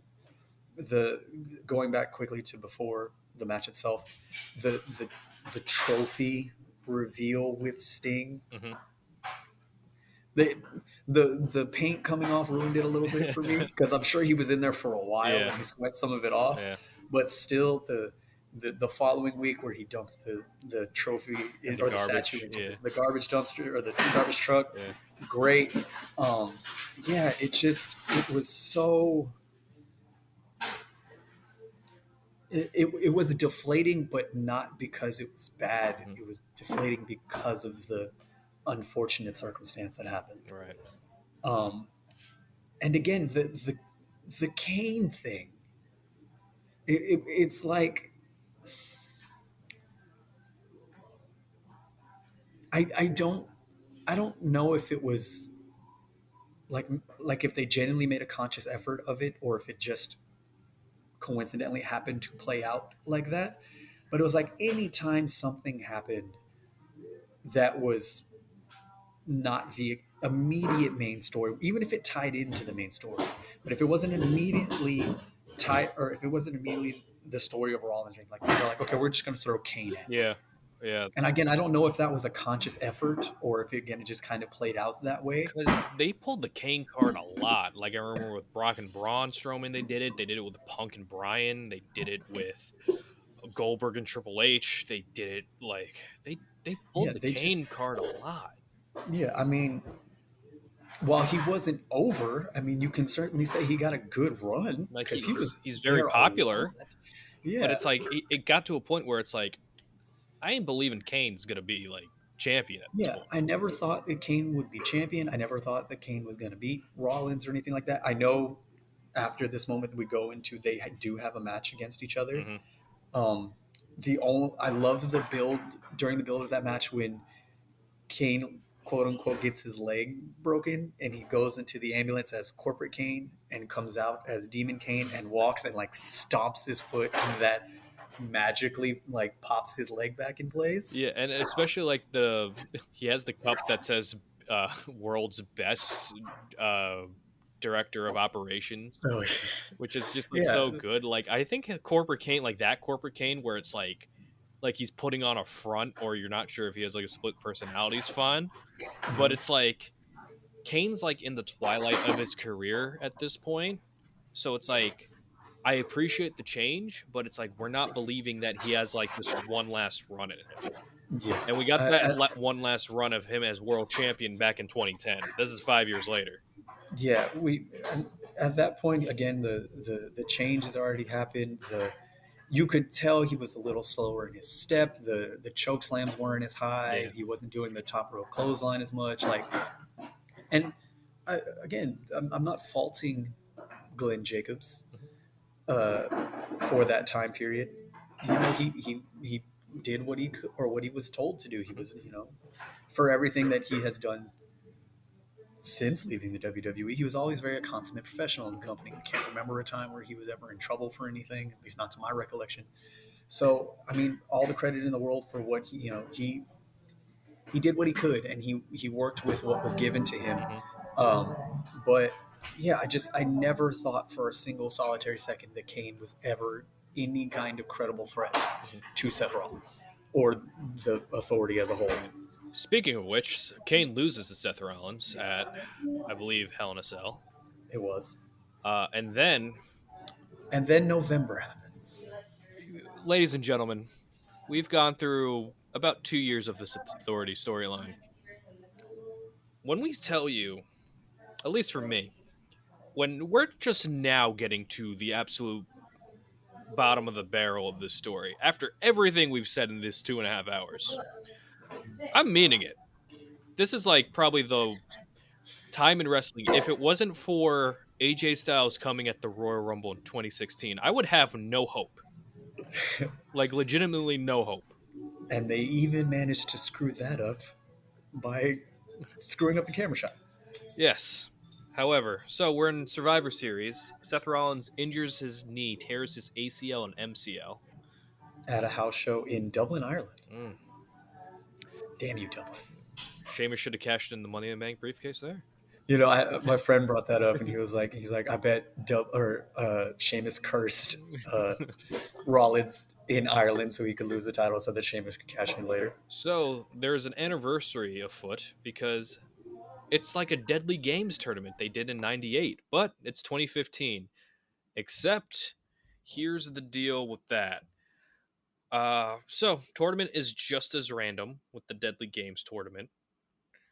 And what a Deadly Games tournament is, it is a 16 person, I believe it was 16. It wasn't 8, it was 16. It was 16 person single elimination tournament, and you had a bunch of different guys in there, and I'm just wondering, yeah, here it is. So, oh boy, I'm getting some flashbacks with this one.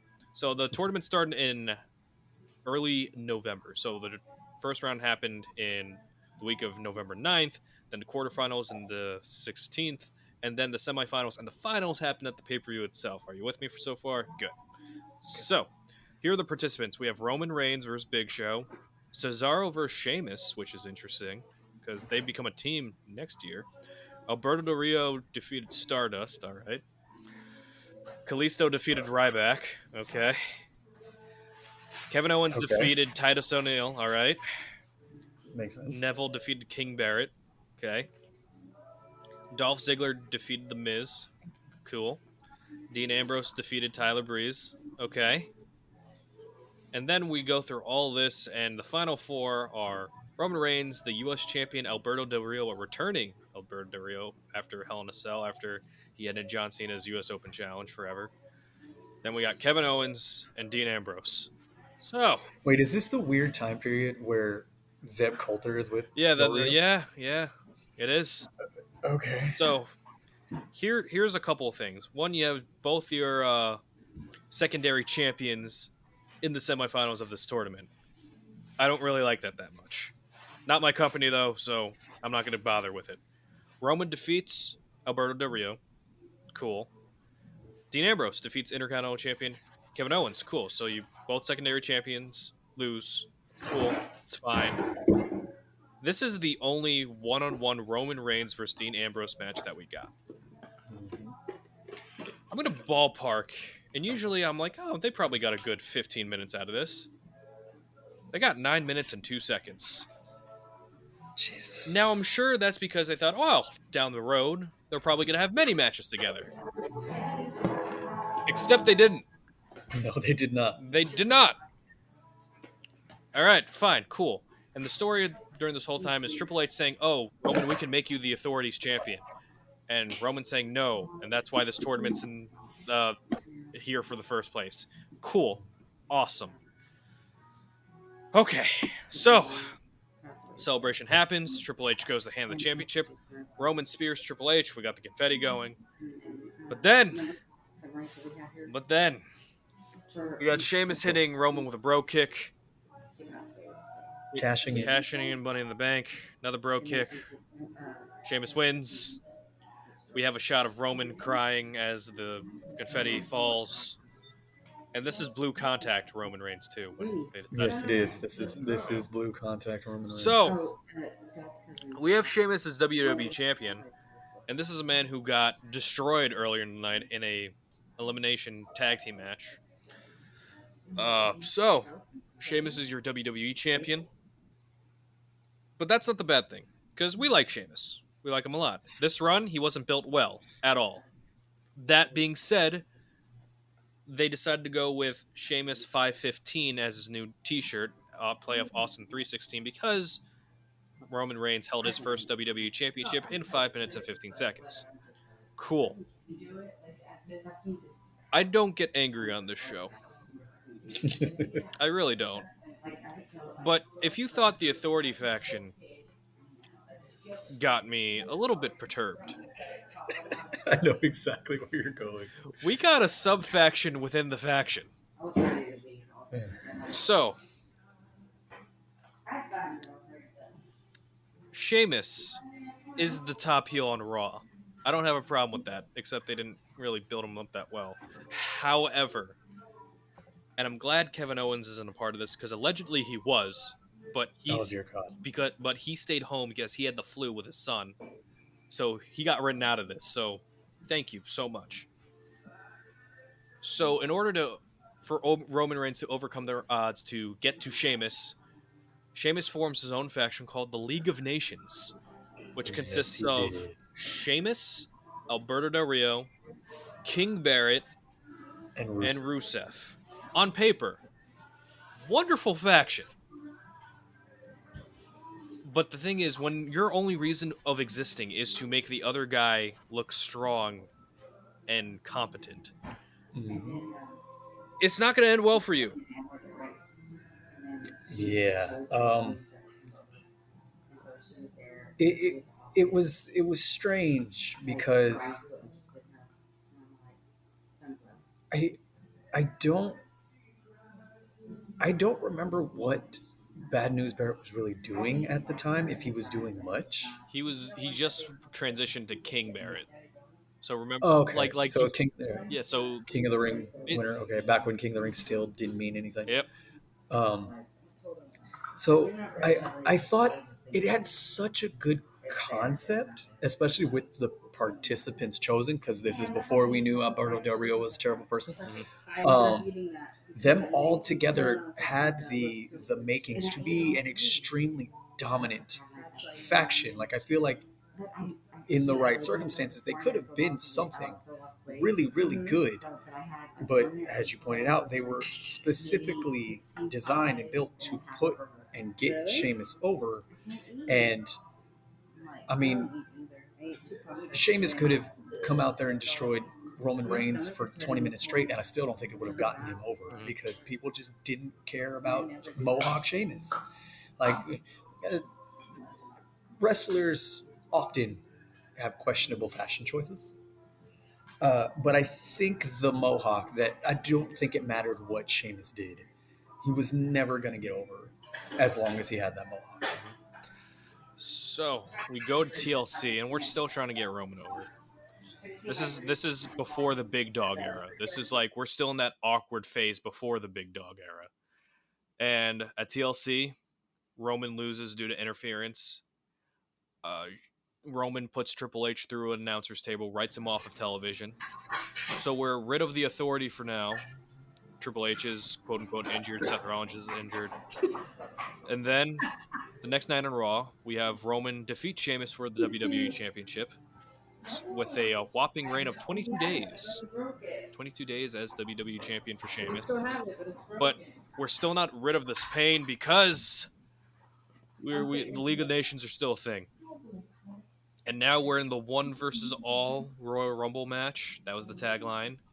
Also, just really quick before this, Yeah. also in this time period is when Roman Superman punched Triple H or Vince He McMahon did. off the apron, and I like old ass Vince McMahon took a hell of a bump. I like that bump. Off the apron. I like the JBL call too, where he's like, "That's the chairman of the board." What the hell's Yeah. wrong with Roman? And what makes me laugh so much is when Roman takes out Hunter and takes out Vince, he gets a pop. He does.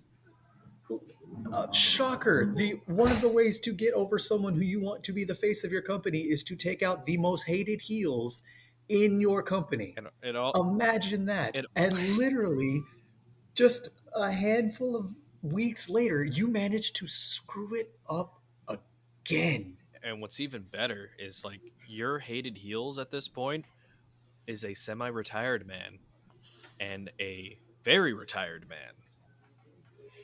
So that just shows what kind of heels we're kind of working with right now. Because WWE at this point got hit with the injury bug hard. Because Randy's out, John Cena's going to be out. Let's see who else. Seth's out, like we said. Cesaro's out. Just a lot of people that would be in prominent positions would be out. Yeah. Big Show's not out, but Big Show's still there. No. Unfortunately, the Big Show is still there. We love Paul White though. But we love Paul White. Come on the show. Yeah, please. So We're in the 1 versus all match, and this is actually a decent Rumble compared to the last 2 we just had. But the 1 versus all, you have Roman Reigns, who is getting mixed cheers at this point. And this is what you were talking about earlier, Pat. He gets ridden off the Rumble halfway through. This is also where Rusev took a television monitor and said he was the And TV declared he champion. was the TV champion. That was great. Yes. That and Styles debuting. Mm-hmm. Only good things about this run. And then after all of that, number 30 is Triple H, Roman Reigns coming back like at number 29. Did the Superman punch to Sheamus. Now for this, if you're trying to like have your babyface like get screwed out of the opportunity, that's fine. The problem is when you have him started at number 1 and you don't let him go through those gauntlets, then it's not going to seem as a dire like hill to climb. Yeah. With this, he was taking out around number 14, I remember, because Stardust came out, and that was the same number Goldust came out when Daniel Bryan got eliminated. So I'm just like, they know what they're doing right here. So everything's happening. He comes back 15 spots later, and then Triple H comes back, and Triple H eliminates Roman second to last, and Dean gets a good pop because people like Dean. So Triple H wins his 14th WWE Championship. His 14th WWE Championship. Uh, And yeah, I will say about this moment, first of all, I love, and again, I've talked about Wiseman, the slow walk and turn of Triple H out of the curtain. While I know he's the heel and it's supposed to be about like, that's still, it reminded me of when he returned to take out Randy, when both Vince and Shane returned and Triple H comes out all pissed off and just walks and makes the slow. Again, Triple H is very good at his job. Mm-hmm. The great character work.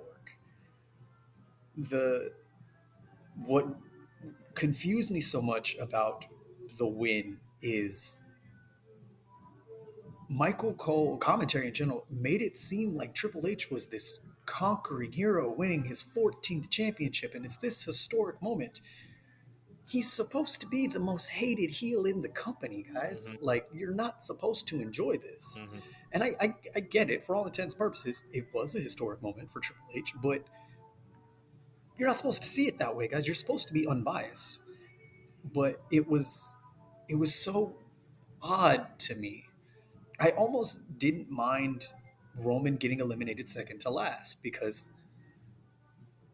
it gave everybody a slight hope that, hey, maybe they're going to give it to Dean. Mm-hmm. It would take some of the heat off of Reigns and let him cool down and be out of the way for a little bit. Dean would be champion. Hell, even if it didn't, maybe we could get Roman versus Dean again. And would give the crowd a reason to boo Triple H because Roman was not getting traction as a babyface at this point. So it works for that multitude of reasons too. Yes. So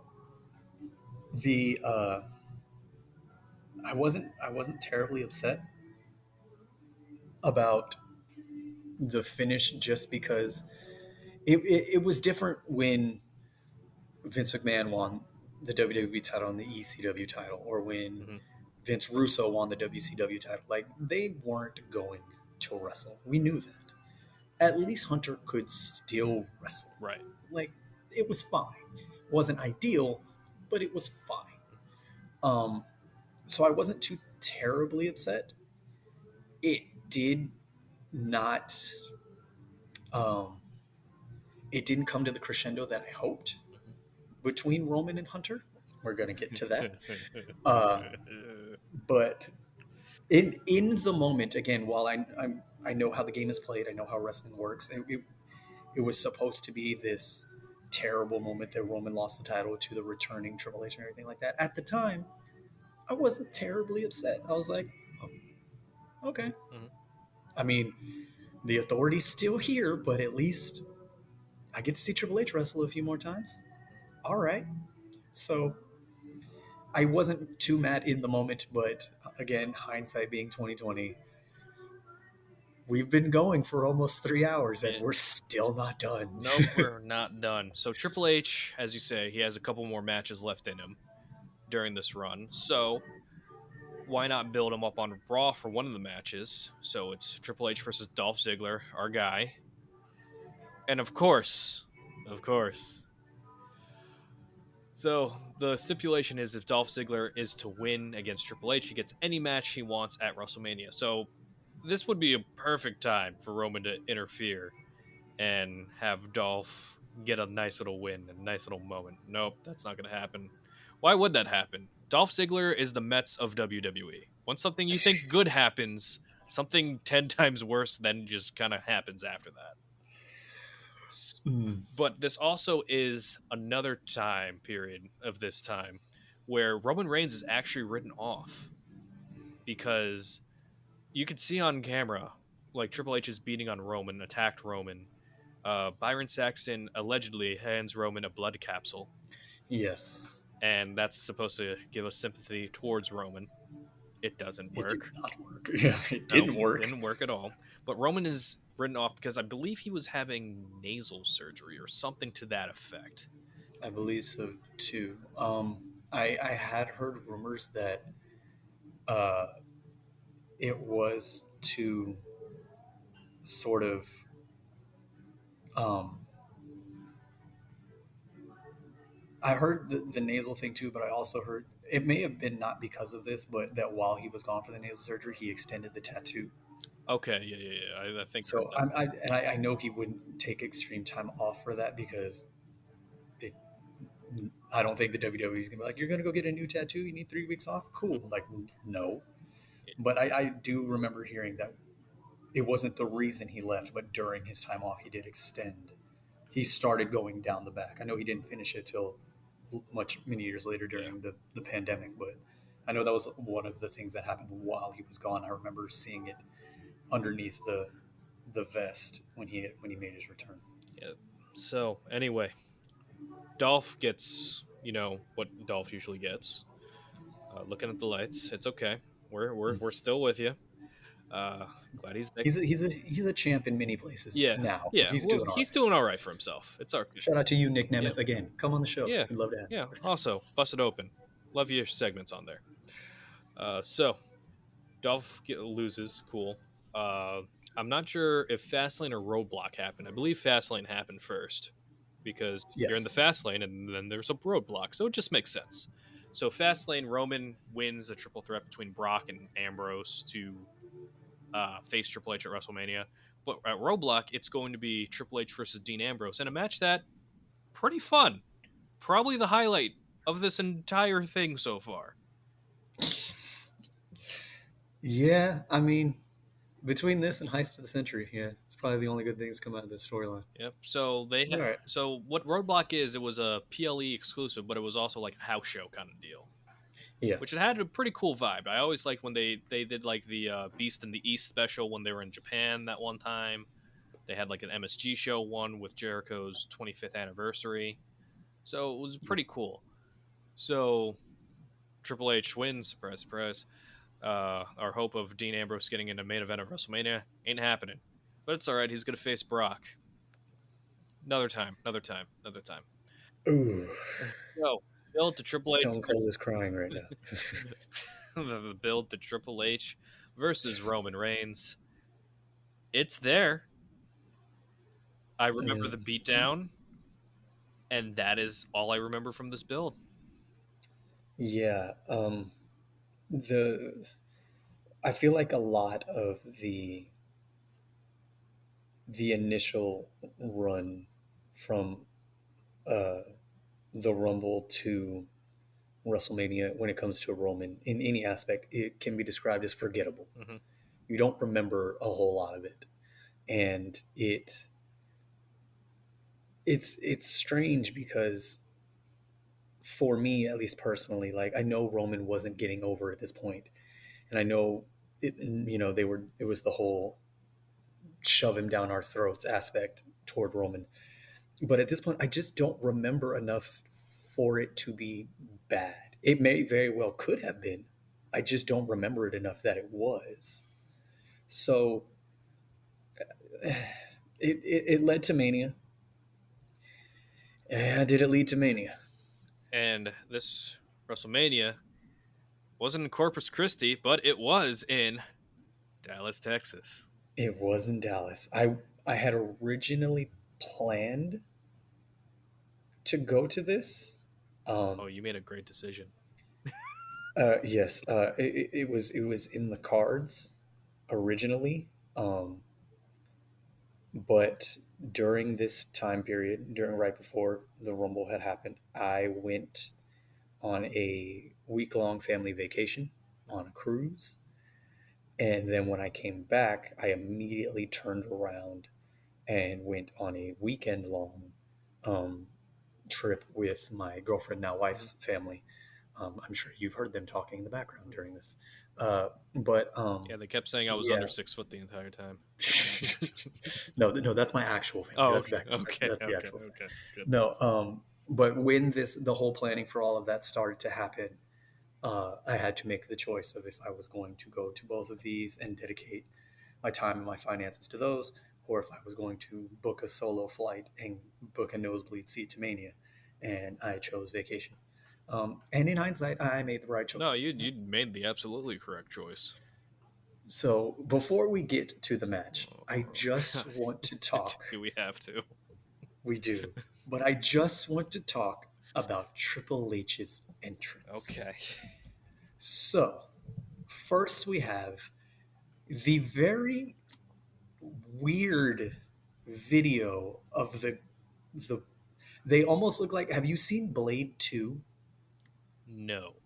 Okay, so in Blade 2 there's a like a hybrid new style of vampire, and they're all bald and have deep sunken in eyes, and they have a split that goes down their chin, and their mouth like opens up wide like that. Uh-huh. If you would have just closed that and strapped a metal bar across their face, that was the weird video thing that was going on in the intro to Triple H's entrance.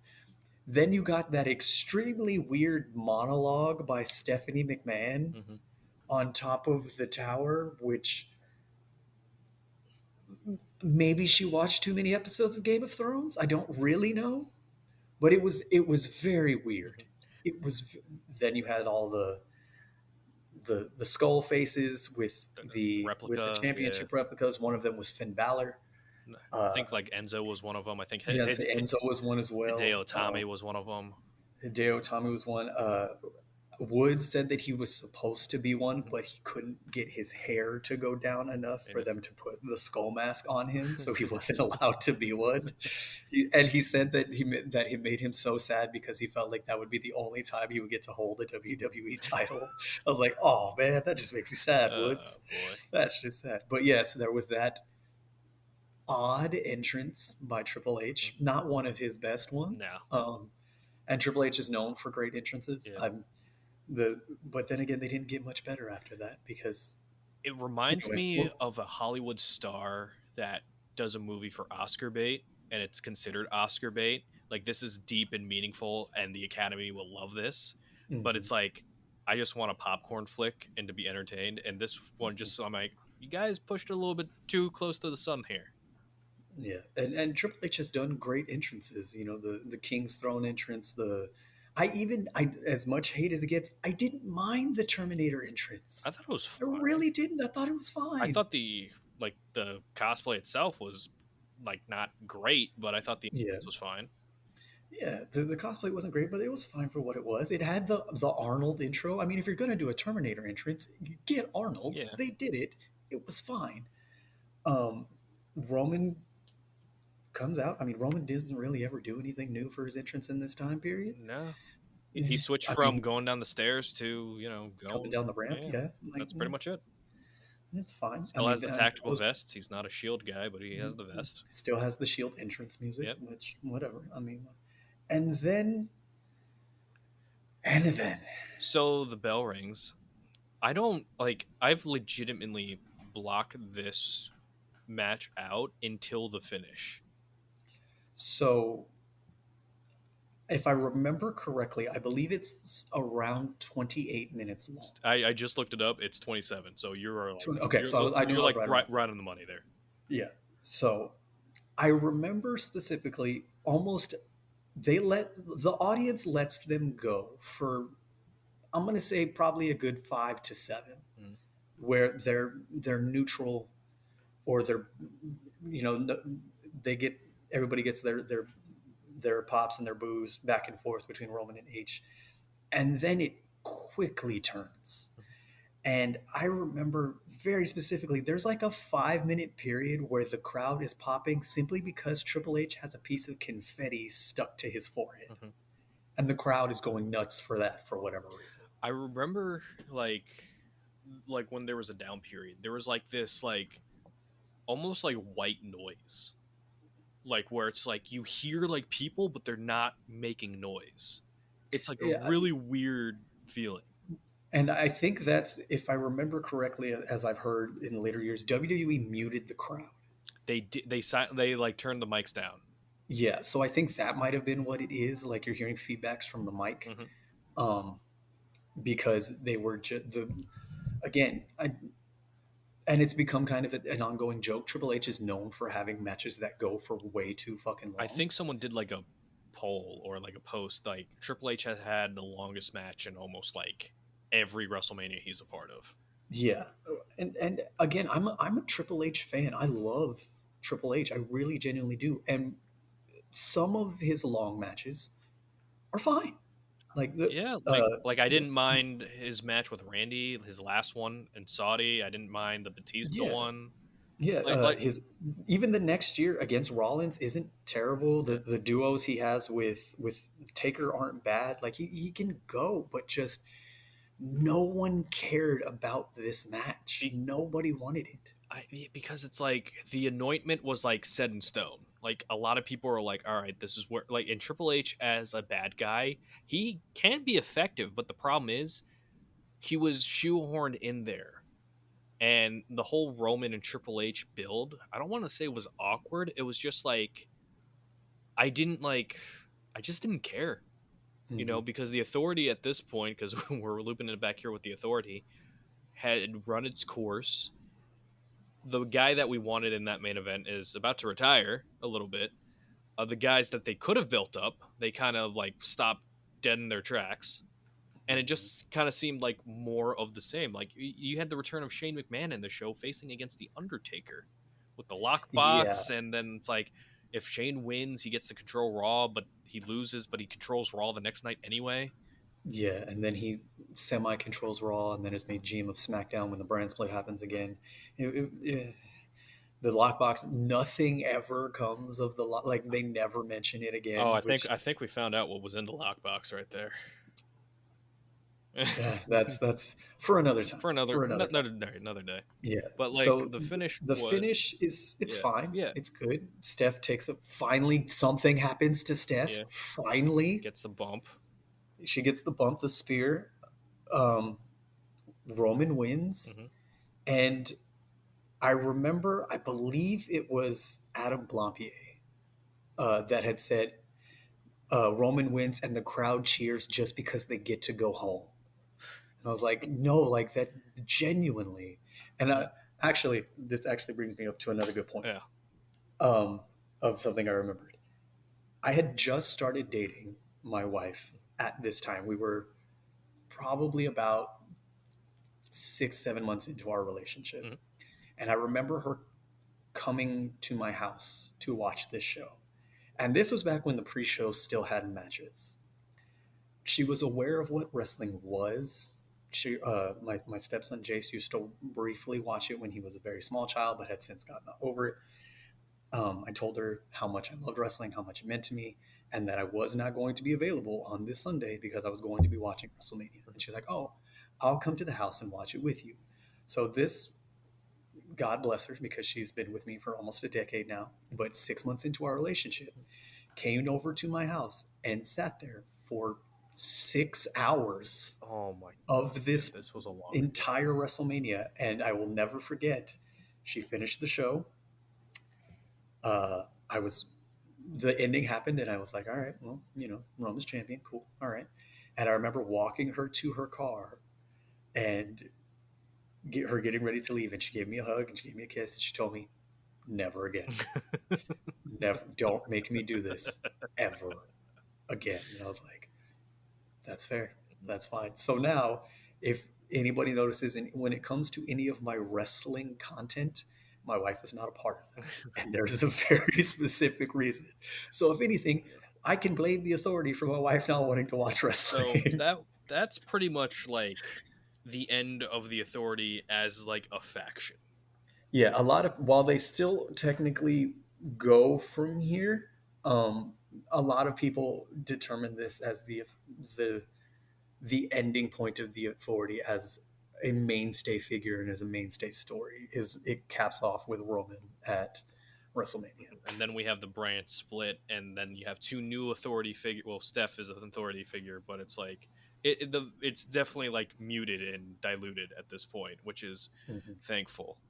But that's the entire authority Yeah, storyline, and it briefly kind of continues with Rollins coming back at, yeah, like the but relationship then with Triple H and Rollins. yeah, but by then it's not really a thing anymore after that, and then it almost kind of comes back the following year at Mania with Hunter and Steph versus Ronda and Kurt Angle. Mm-hmm. And I refuse to give Ronda Rousey any kind of praise, so we're not going to talk It's fine, don't worry about it. about But it. that was the entirety of the authority angle. So we went over a lot. Uh, so pros, cons. What do you got, Wise? um, in this over 3 hours that we have been discussing this storyline, yes, um, nothing with the exception of the build to Rollins, nothing good came of this. Like long term good. Long term, yes, there were small pockets and niches where we got good pops and good small things, but overall, storylines like this are meant to, at least in my opinion, are supposed to be meant to build new stars, to elevate people to a new level, to create new heels in joining the group, or to create new baby faces in rivaling against them. And again, with the exception of Rollins, nothing happened. And we didn't even get that until a year and a half, almost 2 years in. Mm-hmm.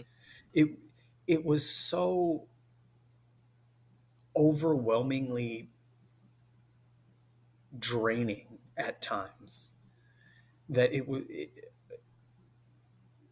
again it caused a lot of people, and people that I've talked to, that it caused them to turn off wrestling for a while. Mm-hmm.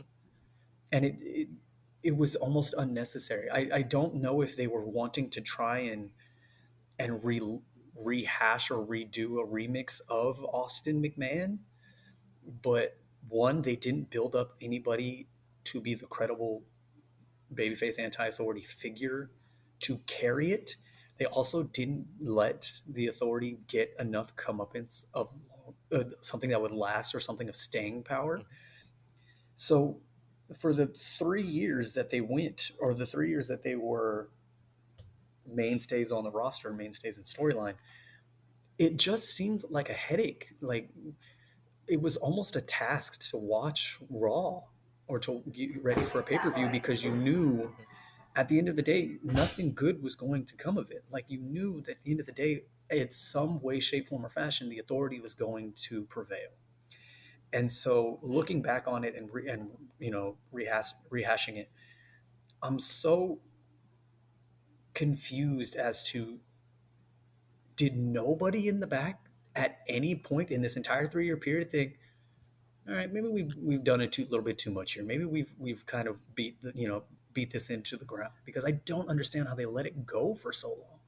It's almost amazing. It's and interesting that I do believe that people backstage, they were like, "All right, this is run its course," but you have the guy in charge that's like, "Hey, we're doing this on television," and this is going. This is why I'm thankful for this era of creative. And I'm not going to say it's like, oh, it's like, oh, it's the best. It's this, that. It's like, again, everyone has qualms with everything. Nothing's gonna be perfect, but the amount of rematches on the weekly television show that we would get, not with just the authority storyline, but with just stories in general with this, is just so amazing. There's actually a video, it has nothing to do with like the authority. There's like a finish of Raw that's Big Show putting John Cena in the camel clutch in 2009, and they did the same exact ending in 2012.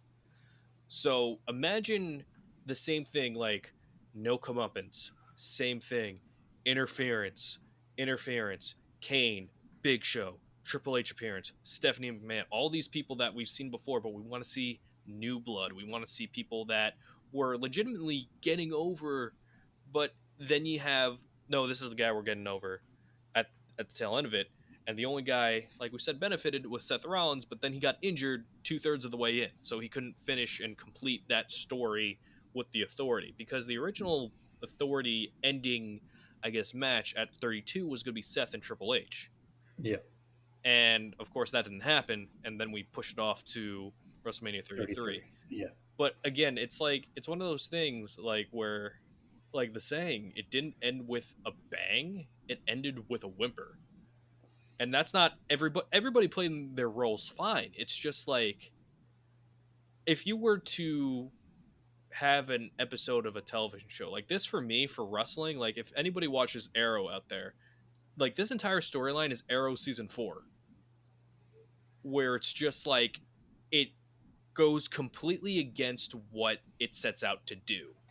Mm-hmm. The characters get butchered, like the storyline doesn't make sense, and then it's almost like soft rebooted in the next season. And that's what this brand split did with the Authority figure, and they arguably made it better than it was before. I think Yeah. the Authority figures we have now are probably the best it's ever been. But like it just goes to show, like, man, this was a lot to get through. Like you could hear, like, again, this is over 3 hours and we can still like probably go for another like 4 or 5 easy. Oh yeah, because while we hit, and again, yes, we have been recording for over 3 hours. Yeah. We hit, the cliff notes, the high spots, but there were several things that we just completely omitted because they weren't ridiculously important to the main core of the storyline. But there was a lot more going on during this time, just kind of adjacent to the Authority, things like that, things they did, things they said that we we could be going for another two. like like Honestly, like we didn't genuinely even could. mention like the Brad Maddox stuff, the Vicky Guerrero stuff. Yeah, Like, we like all of that got left out. like we It's just did the main things and maybe a side thing here or there, but these are like the main things that happened. And like I'm not gonna lie, it's like I'm not even gonna say this is cathartic because now I'm just like angry again. But it's just like I beat it just like because I was in college during this entire thing, and for a good portion of it, I would just watch at my friend's dorm, and like I would go like from like theater rehearsal, and then I'll go like right into Raw, and I would just be like getting in late for Raw, and I'm just like even watching like a 2 hour version of it or 2.5 hour version, it was a slog to get through because everything just the same thing happened over and over again. The storyline is just like it just wouldn't end. It's like the worst version of the Energizer Bunny I've ever seen. yeah, man. It bothered me so much that they would throw people into this storyline. People like Dolph, Mhm. even people like the members of the League of Nations, stuff like that. People like Ryback and things like that. And when it came to situations of people like Dolph and so who in the storyline that you put them in got themselves over, and you were just like, no, no more, we're done. And because this person needs to get promoted, because we need to push this part. Like, if you had no intention of putting these people in any sort of prominence, Why it do it in the just first place? exactly, and it makes you look like you don't care about the personnel Mhm. of your company. It doesn't mean like you care about your superstars because it looks like you can just use anybody you want, and whether they do a good job or not, whether they get themselves over or not, it's not going to matter because once you're done using them, you're just going to shove them back down the card anyway. I mean, that's what happened with all of the members of the Survivor Series team. League of Nations ended up being basically a version of the Job Squad. Like it made no sense in the long run for anybody with the exception of the members of the Shield and Daniel Bryan and Batista to an extent. Yeah. Like it was so frustrating because it almost felt like I couldn't, not that I couldn't, but I didn't want to get behind a wrestler in this time because I knew it wasn't going to matter Mhm.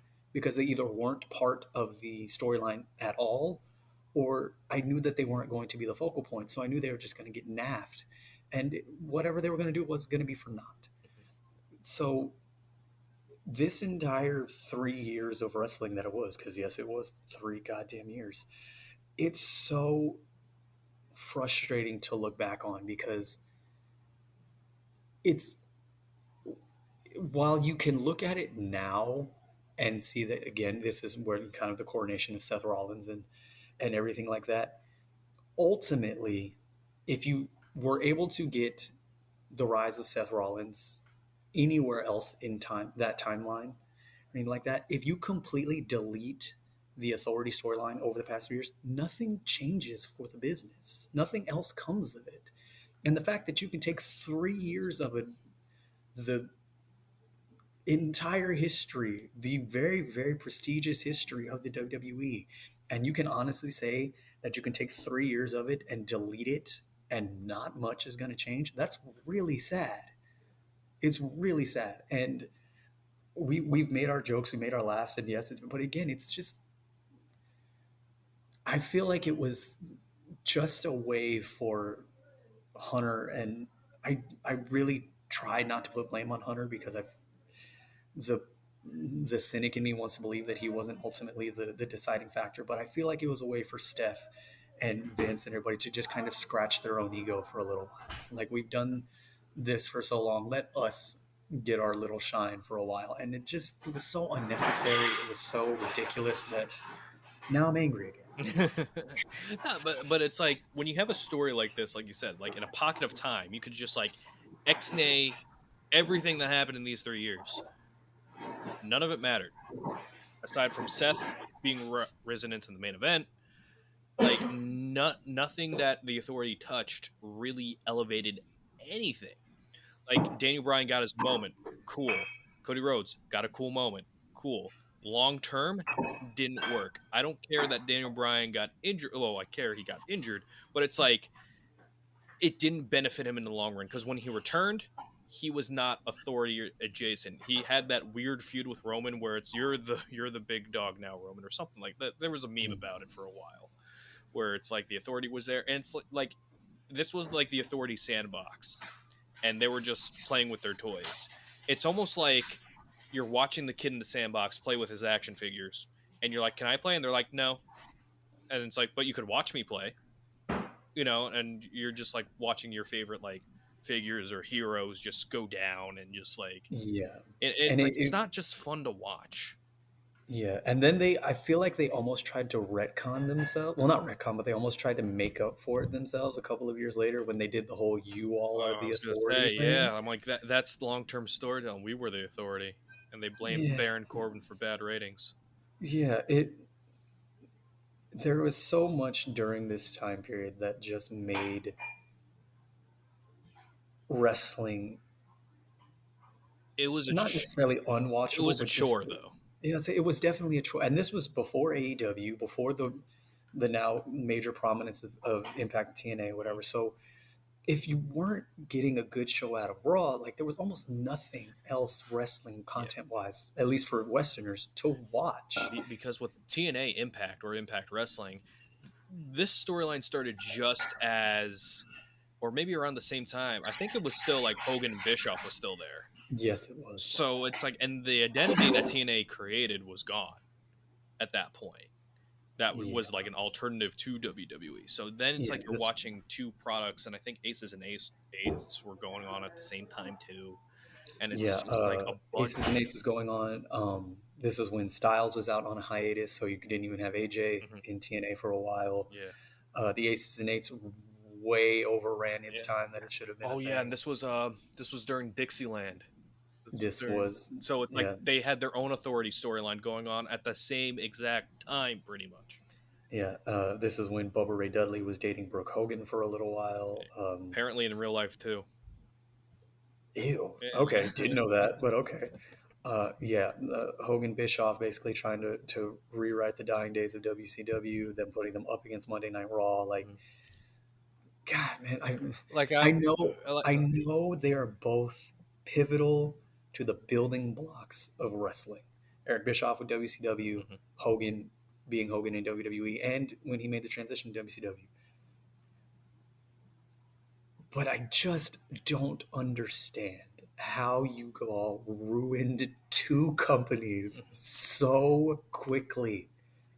And thank God TNA managed to pull themselves out of that, because And now they're I with even I WWE even now. made in 2021, was it 2021?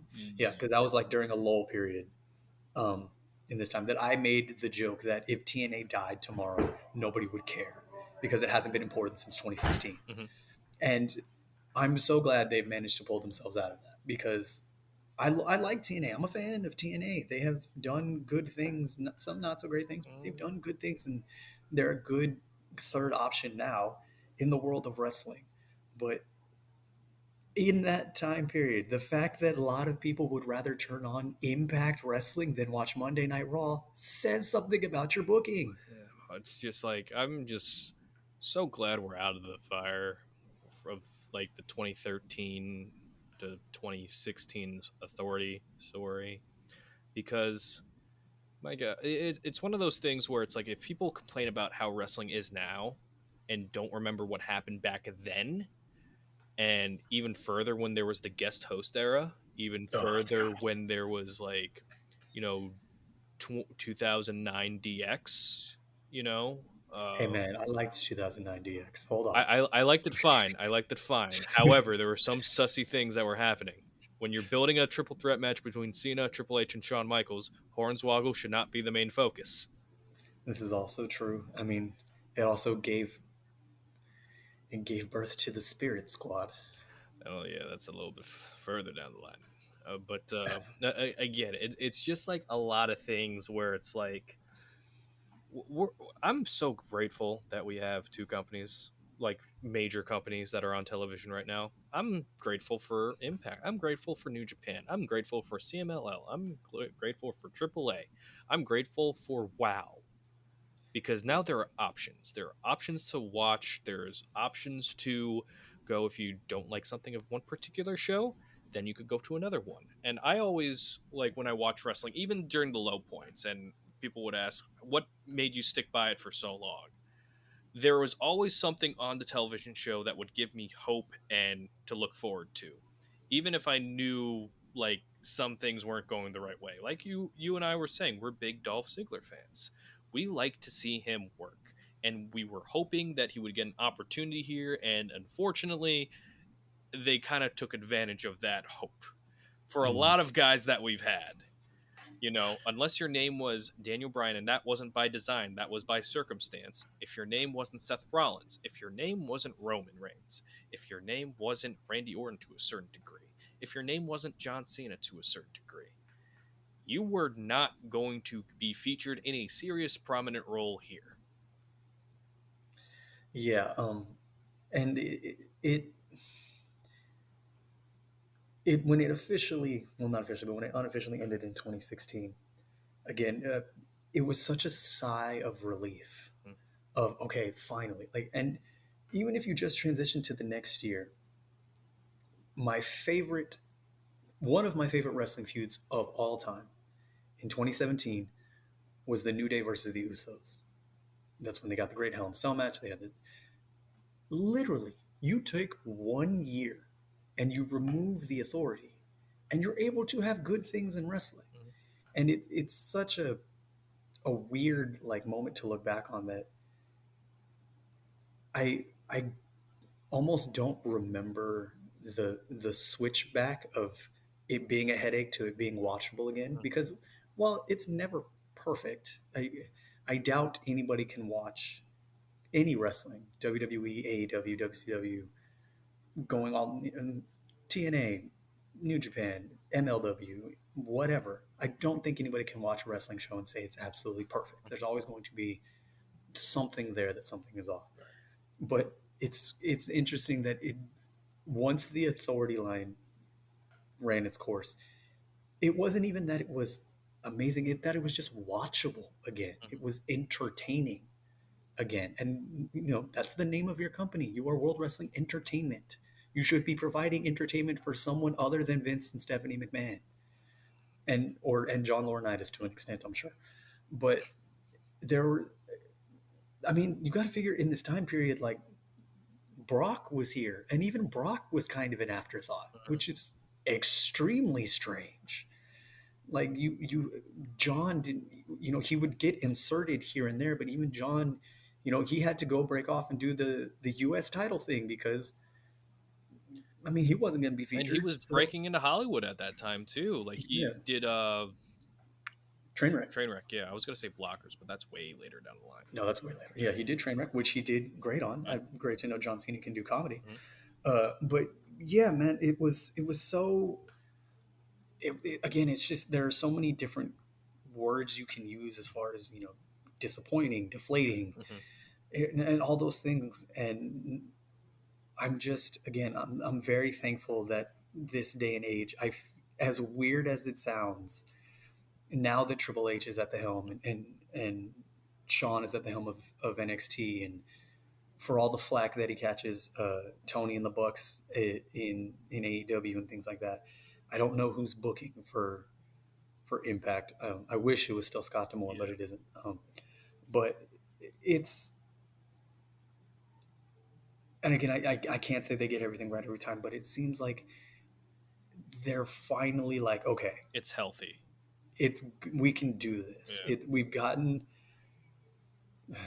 rid of the Lizard Man. He's not here anymore, and we don't have to bend the knee to whatever he wants to do or whatever he sees as appropriate or actionable or anything like that. So it's almost a breath of fresh air in today's day and age in wrestling. And again, they don't always get it right. I feel like a lot of people are more critical than they should be in today's day and age in wrestling because it's a lot more serviceable Right. today. But That's what happens when you have a lot of content now. A lot of people feel comfortable and safe criticizing content when you have an exponential amount of it. Especially when you have two different philosophies on what wrestling should be, especially with the Western audiences.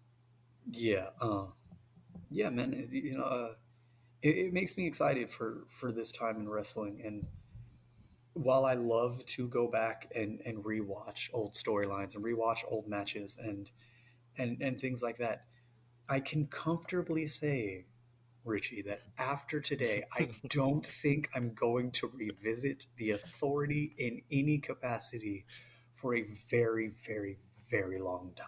And I'm perfectly. I will. My head will hit the pillow just fine knowing that. So the too long didn't read version of this podcast is no, we didn't like it. No. And you have to get through those lulls sometimes to get to the really good stuff to appreciate what you have now. So, with that being said, Mr. Wise, where can we find you? What do you have coming up? The Um, floor is yours. yeah. Uh, Thank you so much for having me on. I appreciate you again making the call and letting me come on here and ramble about this. I'm not even going to give it an insult. I'm just going to say this time in wrestling that it was and this storyline in wrestling. But my name is Patrick, aka The Wiseman. You can follow me on TikTok at Pat The Wiseman, all one word. Um, if you are interested in anything group wise involving myself and the lovely Richie Mars and many of the other conglomerates that we roll with, our faction known as the Familia. Please keep up with us on TikTok and on Instagram under La Familia. Go to our good, ever so inspiring, auspicious leader, Brian's Etsy shop. That is runtheropes.shop. You can cop yourself some Wise Man merch. I have, I believe, 2 shirts and a hat available. I know Richie also has some merch available to himself. You can use the code Wiseman15 for 15% off and free shipping. As far as down the pipeline, man, here I believe in about a week or two, I will be doing the Off the Top Media podcast with Shadow, a very good friend of mine and friend of the show and friend of La Familia. Other than that, man, I'm just trying to build, man. I've been doing content for a while, and I love wrestling. I have a deep passion for wrestling. Like I mentioned earlier, my dad sat me down in front of the TV at age 3, and I'm going to be 33 this year. So it's very, very deeply ingrained into who I am. And I would just love to build not only the following that I have, but meet more people such as yourself along the way that just love to have discussions about wrestling and that can have neutral conversation. There doesn't have to be any argument. There doesn't have to be any debate. We can just kind of sit here and just talk wrestling, because if there's one thing that anybody that watches wrestling can do, it's talk about it. And I feel like a lot more of that neutral conversation needs to happen. And that's really what I want to try and do. I want to kind of keep an open forum when it comes to building wrestling. So, again, thank you for having me on. I'm sure that we will be able to come up with other very, very annoying storylines or enjoyable storylines that we can discuss in the future. A pleasant one But would be nice. yeah, but a good one would be great. We'll talk, and we'll Yeah. make sure that the next one that we do is a lot more enjoyable than this Yeah. one was. All right. So, again, thank you for joining us for Wrestling Retold and Relive with Richie Mars. I, of course, am Richie Mars. You could follow me at Retold Richie Mars on the TikTok and the Instagram. Just hit over 4K followers on TikTok. Pretty cool. Thank you guys so much for supporting the podcast. Again, you can catch us every Tuesday. Spotify, Apple Podcasts. I thought I was going to say Google Podcasts, but that doesn't exist anymore, unfortunately. It used to be on there. But now we have the Untitled NXT Review Show on TikTok Live. That happens during NXT. I'm just saying, since I started, we had Joe Hendry on there. So, not on my actual show, on the NXT show. I wish I had that kind of kind of connections, but maybe one day. You also got the debut of the current NXT champion, my boy, All Ego Ethan Page. Oh, that's another podcast we're gonna get to. But again, TTFN, ta-ta for now, and we will see you next time.